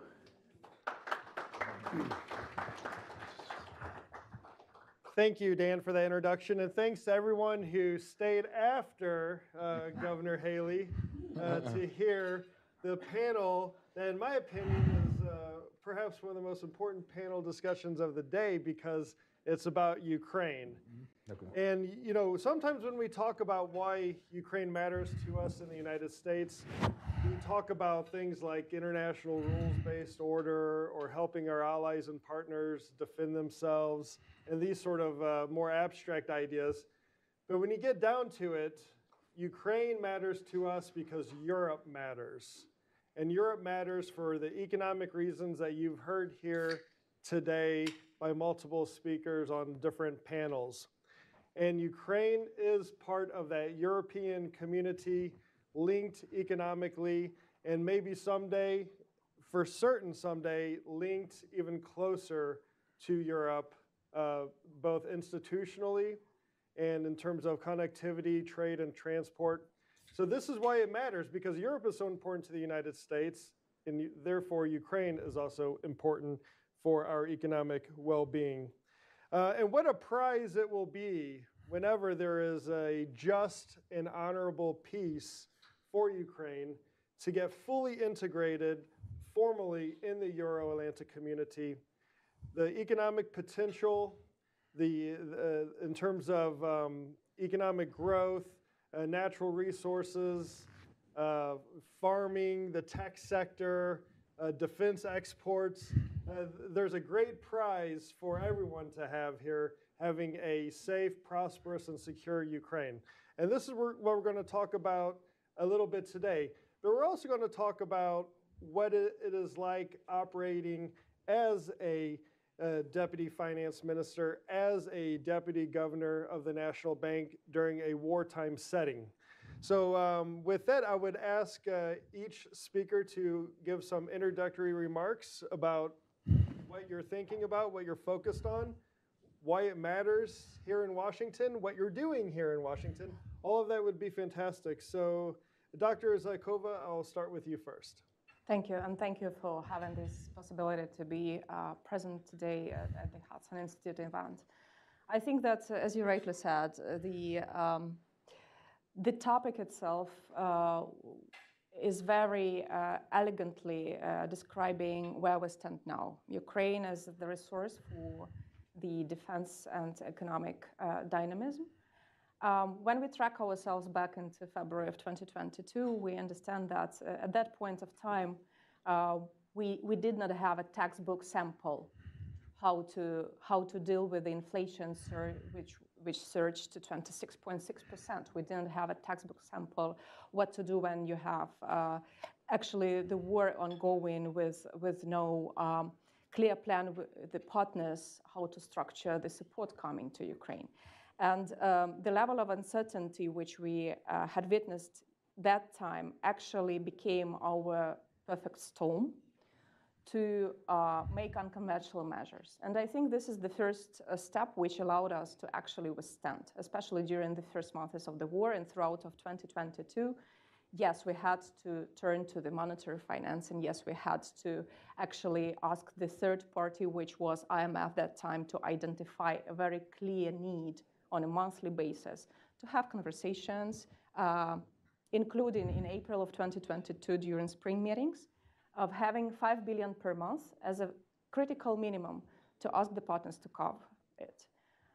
Throughout the year, we managed to elaborate on the tools which allowed us to transparently navigate through the financing coming to Ukraine for the social expenditures coverage, while all internal resources were devoted purely for the defense campaign, which was growing drastically. 2023 was already quite different picture in a more optimistic way with regards to clear planning.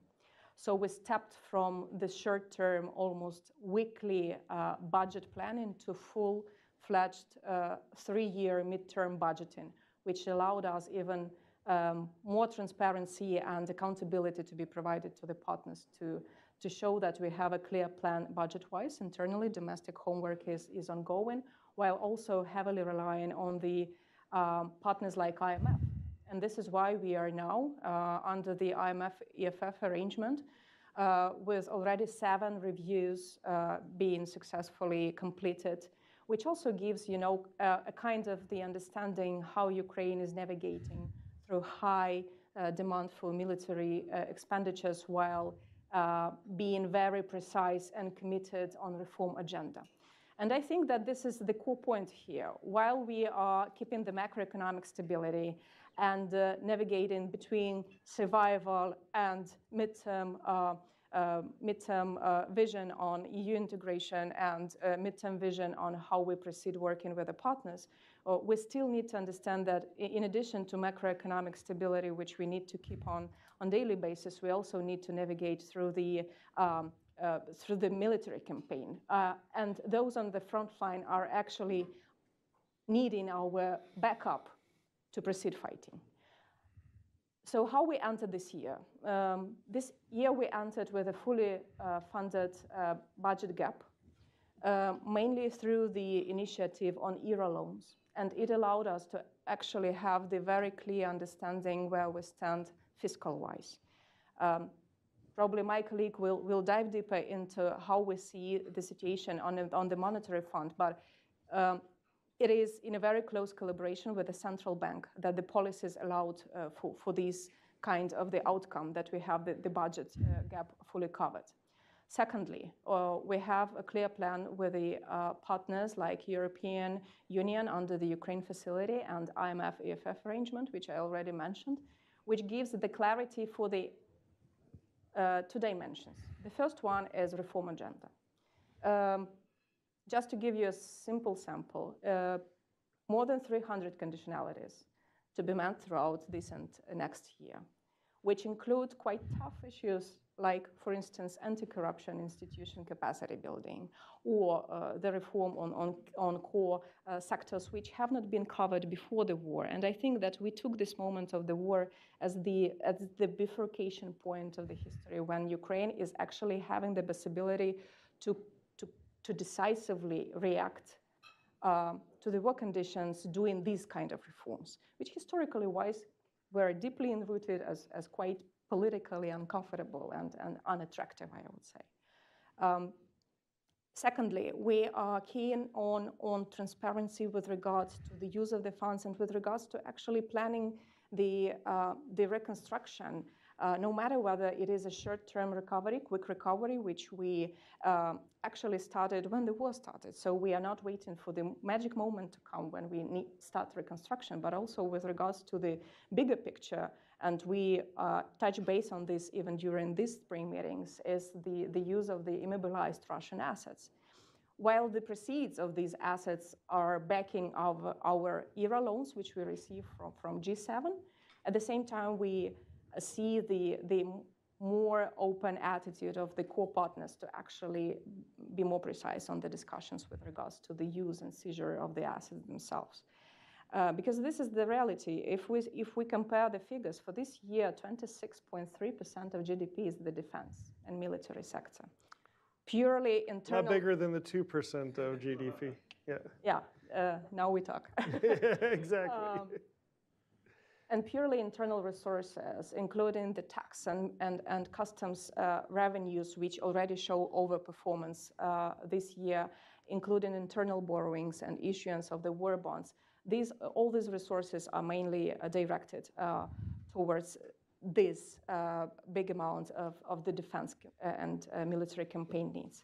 While at the same time, we understand that we need to be very disciplined in delivering our commitments on the reform agenda, because otherwise we ruin the trust issue and we ruin, the framework which has been built even prior the war.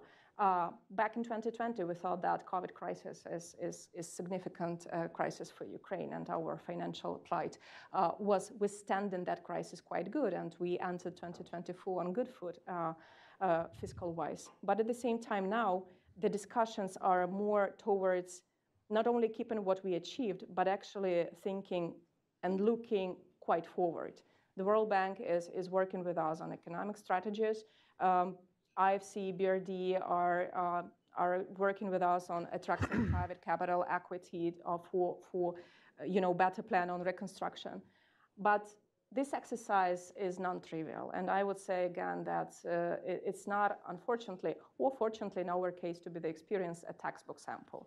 So probably it's a kind of introduction for you to feel the flavor where we stand now, and I'm more than happy to dive deep into the discussion following the panel. Thanks for that overview. I mean, it served as a reminder that what is happening on the battlefield and then what happens in the rest of Ukraine in terms of the economic activity, these are all linked. Mm-hmm. You can't just support Ukrainians with munitions and ignore all the other parts of running a state. If you want Ukraine to be successful in the war, you have to support all of Ukraine, and a key part of that is the economic side of things. Dr. Hileti, could you offer us your take from the National Bank? First of all, thank you for inviting. Thank you for Hudson Institute support. It's crucial for us. Thank you, colleagues, for support the United States is providing to our country is crucial. 3 years of full-scale invasion, Ukraine continues to stand resilient, not only on the battlefield, but also economically. It was not easy. We were prepared, but it's impossible to be prepared 100% for the war. We have to fine-tune daily our approaches, monetary policy, our communication with government, with Ministry of Finance. We have to protect our independence, our mandate. But still, I believe we have strong institutions which are running our country quite successfully. The toll of this war has been immense, and near a quarter of our population has been displaced. Infrastructure is targeted by Russia. But our population is showing courage, and we are ready to fight. We are ready to protect our country. It's only one way how to let our kids to have independent Ukraine. It's crucial for us because aggressor Russia is ready only to destroy. They're not ready to create. And we have to understand this. They're not focusing on prosperity of Russia. They are focusing only on damaging other countries. They need this to have support inside of Russia for this regime, Putin's regime. What is crucial for us? We are facing many challenges. First of all, fiscal deficit is very high. We are dependent on defense spending. As already mentioned, it's a huge deficit. We have to finance, first of all, with support of international partners, with support of US and other G7 countries, but as well we have to focus on debt policy. We have to attract resources inside of Ukraine. I believe we achieved quite good results in terms of preserving macrofinancial stability, doing reforms. Good benchmark for reforms is IMF. Already we completed 7 reviews. Hopefully next month we'll proceed with next review. It's like benchmark for you, for our international partners to understand what is going on inside of Ukraine, and it's brought some predictability to our macroeconomic management, and is crucially central in for our long-term reconstruction and for reforms agenda. What is crucial as well for us is EU integration. We are part of Europe. We are protecting Europe. We are like last line of protection.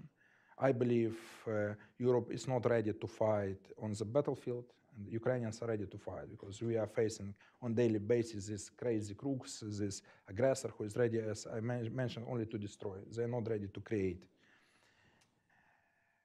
When we discuss our economic performance, last year our economy grew by 3.4%. First of all, main contributors was like energy infrastructure and repairs of energy infrastructure. It was business and consumer sentiment and strong public spending. It's clear nowadays in the area of this huge fiscal deficit, public spending is key driver.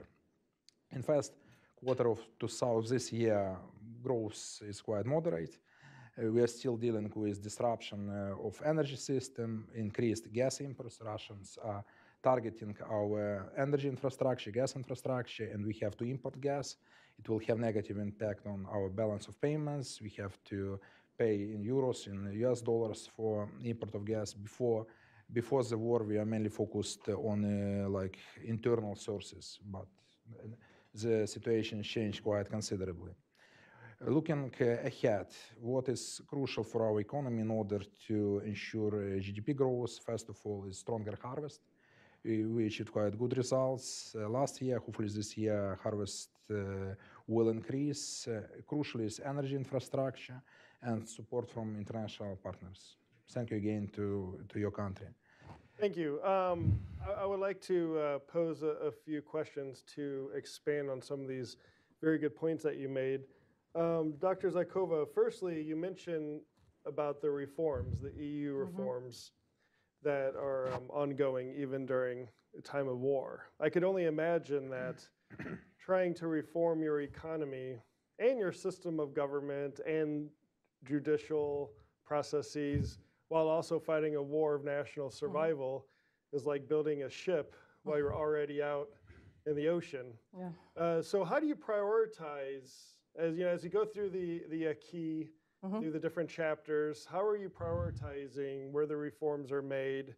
What areas have you been progressing nicely? What areas is there still a lot of work to do as it pertains to your view, being from the Ministry of the Finance Ministry? Yeah, thanks. Actually, it's hard to prioritize when you understand that in the whole reform matrix, which we actually incorporated from various national benchmarks and commitments we have. with different partners like the World Bank, IMF, European Union. Altogether, it's hundreds of the points, but it's not simply the words on the list. So we actually want to meet several objectives. First and foremost, for sure, it's EU candidacy. So we really treat this time in a decisive way as the EU candidate with all the reforms and conditionalities envisaged for these kind of alignment with EU standards and recommendations, or we work on them. The second one is economic growth. For sure, we cannot allow ourselves not to do tough things now. There are no easy reforms. It is a critical objective, and to win the war and to recover, we need not only short-term growth. And this is the reality that we faced from the very beginning of the war. And we actually are keeping to the point that we are thinking proactively in a long-term perspective. Revenue mobilization is actually helping us to withstand macrofinancially and gives us the time and possibility to work more on the reform agenda. We continue to implement structural reforms. Why it is important to outline that these are structural reforms is that you will not find the sample of the country with actually having such a time frame for such kind of reform. So as you rightly mentioned, judicial reform, anti-corruption institutions, capacity building in the government to introduce the alignment with the European Union standards, including transport sector, energy sector alignment with the EU. All these aspects cannot go separately. So the teams are to work very interconnectedly with regards to making sure that judicial reform being the basis for each and every other reforms is in place, which is, on the one hand, has the political will to happen, and secondly, we have, again, the support, the technical assistance from the partners to make it in the right way, to understand what are the very best case scenarios which we can incorporate or mirror in our experience. We were thinking, well, even 2 years ago, there was a kind of competition between the partners and IFIs, how to help Ukraine and what to do best to structure properly and to make the very visible and transparent way to take a look what Ukraine is actually doing on the reform agenda. But then we navigated through this competition in a right way, and we came up with the conclusion that we introduce public investment management system in Ukraine. So I think that this is the reform which allows the partners not only to see how the reform agenda looks like, but actually to work on the single project pipeline and to understand what donors are covering what particular sectors in what particular projects. Public investment management system itself will actually allow us to be first transparent, secondly very accountable with regards to have a showcase, because Ukraine now, we want to have the understanding that the partners also have the lessons learned from our experience. And these lessons learned are not only about the concept of the resilience or the unity, which are the grounded basis for everything we do, but actually also the lesson learned on how the country under the most drastic conditions can actually transform to the very best of it. So I think that this is the idea that we are following with each and every reform. The PIM reform, which I said, it will actually help us for the post-war recovery, because it's not simply the basket of the things to do on reform agenda, but this is the very critical analysis of the sequencing of the steps. It is extremely difficult to plan and to have the sequences under the war conditions, but once it is done, it gives more clarity for the partners that it's not only about the figures to be on the macroeconomic indicators or on the budget, which you can see in a transparent way. It is also about the critical plan on the steps to be taken in a clear, very clear sequence. And I want to ask you a little bit later on some specific examples of lessons that you have learned, because Ukraine unfortunately is going through this this unique set of circumstances where you're having to navigate these reforms, navigate fiscal policies during a wartime condition, and I know that brings its own challenges. And actually, that's a good segue into Dr. Heleti, who I wanted to ask you about. Of course, the National Bank also has to face these unique circumstances, these challenges of operating day to day in a wartime environment. And I want to ask specifically about an issue that has impacted not just Ukraine, but most of the world, and that's inflation and controlling inflation and fighting inflation. How do you sustain that market and public confidence in dealing with inflation during a period of wartime, of fighting for national survival, with all the other economic challenges that you face? First of all, our mandate has not changed. It's price and financial stability. And during this war time, we adopted, fine-tuned our approaches. What is crucially important to emphasize is that ultimately there would be no price stability to talk about if you were to lose the country.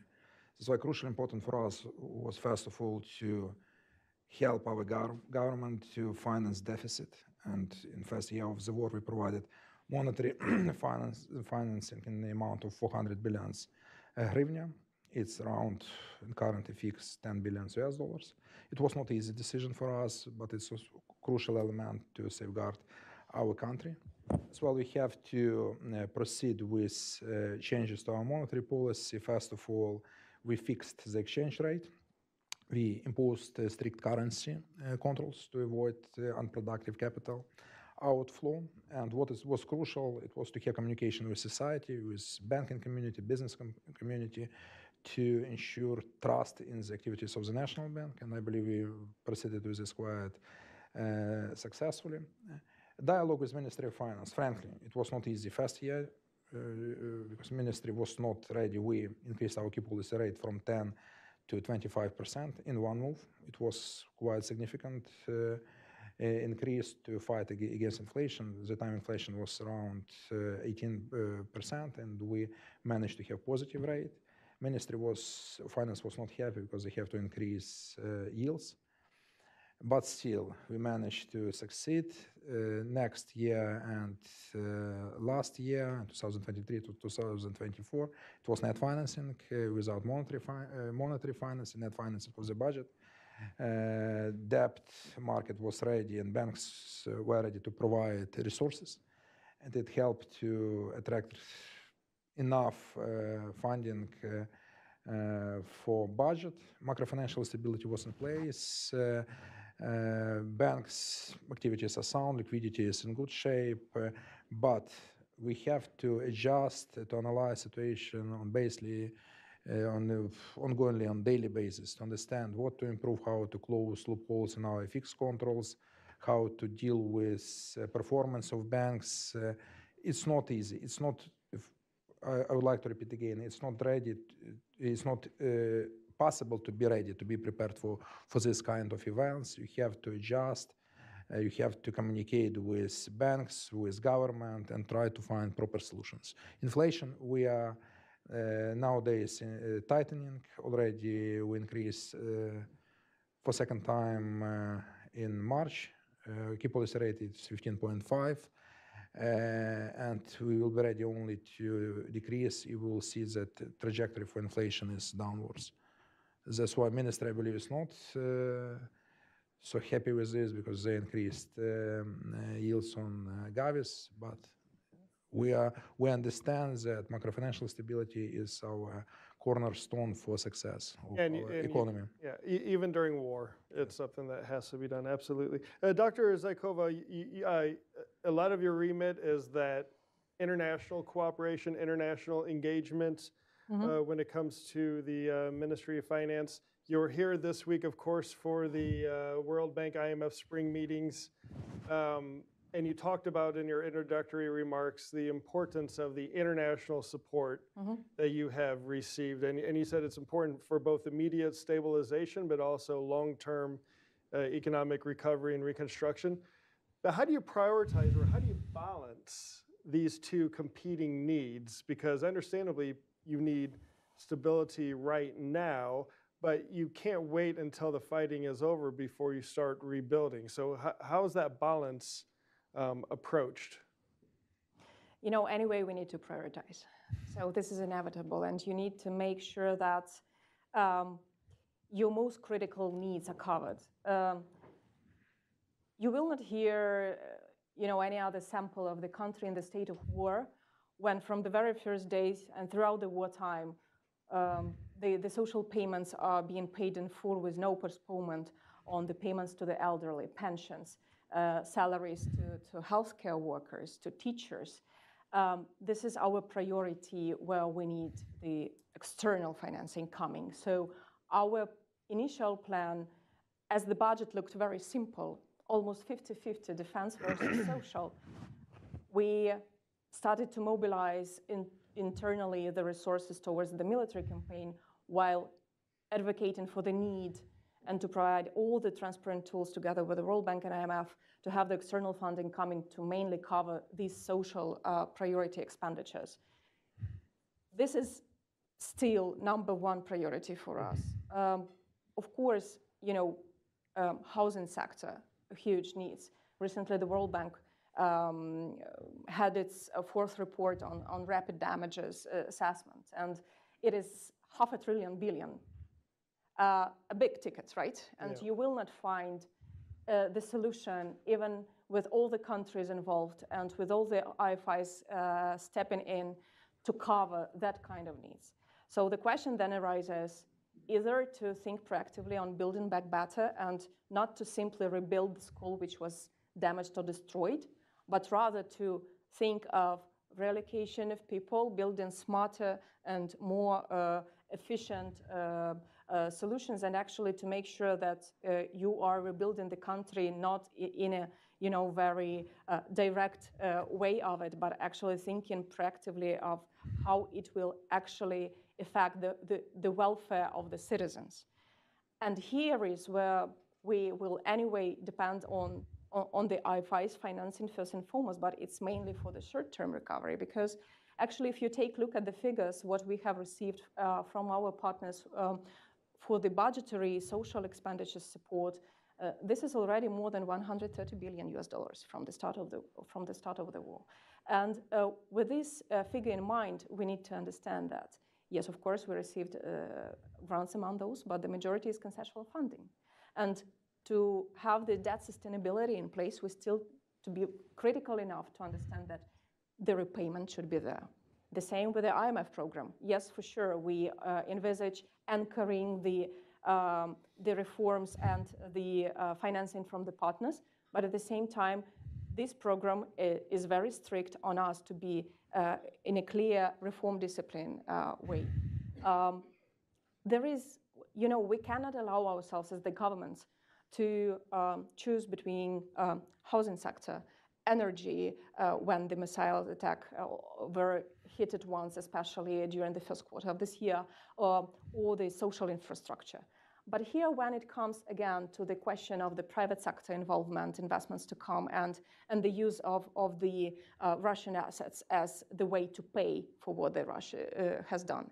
And probably this is also part of the lessons learned, so that you need any way to prioritize. So this is a tough decision, but you cannot allow yourselves to let the doctors be in without the salaries. Yeah. Because otherwise, if you rebuild, for instance, the school in town, but there will be no teachers to be there for the kids, right? Yeah. What's the sense of the recovery and the reconstruction itself? So this sequences is needed to make sure that people both remain and those who had to flee the country, they get back. And to make these conditions work, it is not enough, unfortunately, only to rely on domestic policies, even with the huge support from the international community as of now. Yeah, prioritizing public spending during peacetime is difficult enough, often, politically speaking, for politicians. So doing it during war just adds another level of complexity and stress. Dr. Haleti, you have been in this role as Deputy Governor of the National Bank since, I believe, July of 2021? 2020, yeah, yes. July.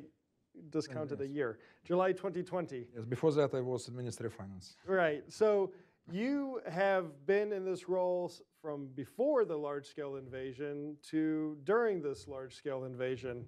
How have you had to change the way you do business day to day, the way you approach the challenges that the National Bank faces? First of all, we have to ensure operational continuity. All our systems and protocols work. Very good example is the following. On 1st January 2025, Russian drone hit the main building of the National Bank. But all our systems continue to operate without interruption. What was important, we developed so-called power banking project for our banking system. Is joint network of bank branches that cover all of Ukraine, and these branches can operate without interruption. They have, first of all, alternative energy sources. They have backup communication channels. It's crucial for normal banking activity. Even during blackouts, our banking system is operating. It was crucial. How we changed our approach? First of all, as I already mentioned, in monetary policy area, we implemented new approaches. One very good example is so-called benchmark bonds. We allowed to cover monetary instrument reserves requirement, which with benchmark bonds, it allowed to create channel from monetary policy to finance fiscal deficit. Around $8 billion was attracted by ministry using this channel. Another important tool unconventional tool to fight inflation was 3 month CDs. This new instrument to attract hryvnia savings into banks and to decrease pressure on the fixed market. Like, we are in constant dialogue with government, with IMF, and trying, first of all, to protect public savings, people savings, in order to decrease pressure on the fixed market and to save our fixed reserves. It's crucial for macrofinancial stability. Mindful of the time, but I want to ask each of you one more question, and it's the same question. We are learning, we being the United States, Europe, like-minded countries around the world, we are learning so much about just modern warfare and what conflict is like in the 21st century by what's happening, what Russia is doing to your country. From your point of view, in terms of economic, fiscal, monetary policy, what is probably the most important lesson each of you has learned through this process? Dr. Zykova, I'll start with you. Yeah, thank you. It's not an easy question to answer, because actually what comes to my mind will cover not only fiscal economic plight, but actually what lessons learned might be implied on each and every part of life when you are under That's even better. Then yes. Everyone will get something out of it. First and foremost, it probably sounds very simple, but I think that the first lesson we all learned is the importance of unity and solidarity. Sometimes I think under various conditions throughout the geopolitical turmoil, and political cycles in a row, we need to remind ourselves that these are not simply concepts. Unity and solidarity are those tools which help the nation to endure and help overcome even the most brutal of the wars. When we come to the concept of resilience, it also changed. So everyone used to think about resilience as, military safety, or let's say military strength to withstand the war. But at the same time, we need to rethink the concept of resilience now. I think that we already come to the point that it's about economic endurance. It is about the social cohesion. And it's not only about, the military strength itself, but actually we come to the point that it is about the will to persist under the immense pressure. And when we come under this change of the concept of the resilience, it's easier for us to have, a clear planning on military plight, on economic plight. But it is very important for me, to have this message shared with you, so that it's really about the social cohesion and economic endurance here. And I think that Ukrainian resilience has already become, a kind of a separate definition, when the combination of human spirit united in purpose already gives you the most formidable of adversaries. And the third one, I would say, is adaptability and deterrence.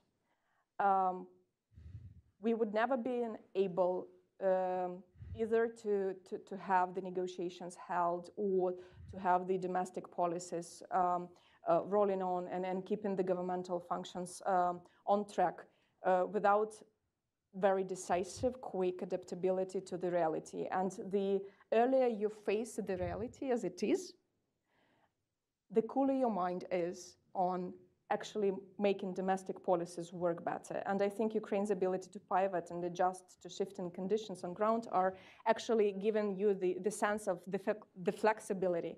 And just a sample, IMF has never had the program with a country in the state of war. They had to change the narrative and to adapt their mandate towards new reality. The World Bank has never had such amount of the tools allowing transparent attraction of the funds while providing a very clear report on each and every dollar, euro, and other currency spent by Ukraine, with a very open attitude towards the partners and responsibility of Ukraine in front of the bank to actually report on and have the respective reforms being implemented to align with the funds coming through these tools. So this also gives us the understanding that even the most bureaucratic mandates are to be broadened to the extent which the reality requires them to do. So I think these 3 points would be my lessons learned as of now. Right. Resiliency, society cohesion, and adaptability, and 26% GDP on defense. Great. Dr. Hileti, from your point of view, what's the lesson that you have learned that we should take away? First of all, it's important to proceed with reforms in order to have prosperous society. In this case, people will be ready to fight for country, for families. It's crucial. It's important to be part of civilized world, to have partners, to create new alliances, to be part of NATO is crucial. It's important to invest in defense. It's important to have educated people which will be ready again to fight for country and to die for country. My view is crucial. Fiscal monetary policy, we will find solutions. But first of all, we need prosperous society. I think those were fascinating answers, because I was here waiting for this technocratic answer that I frankly wasn't going to understand, but I was going to nod up here like I was understanding. And instead, we got a very passionate display of what makes Ukraine great. And it's going beyond what their narrow focus is day to day and looking at the society as a whole and what we can learn from Ukraine. So I want to thank both of you for taking time to come here. Anytime American policymakers, commentators can hear Ukrainians, it's a good thing. So please join me in thanking them. And I will now turn it over.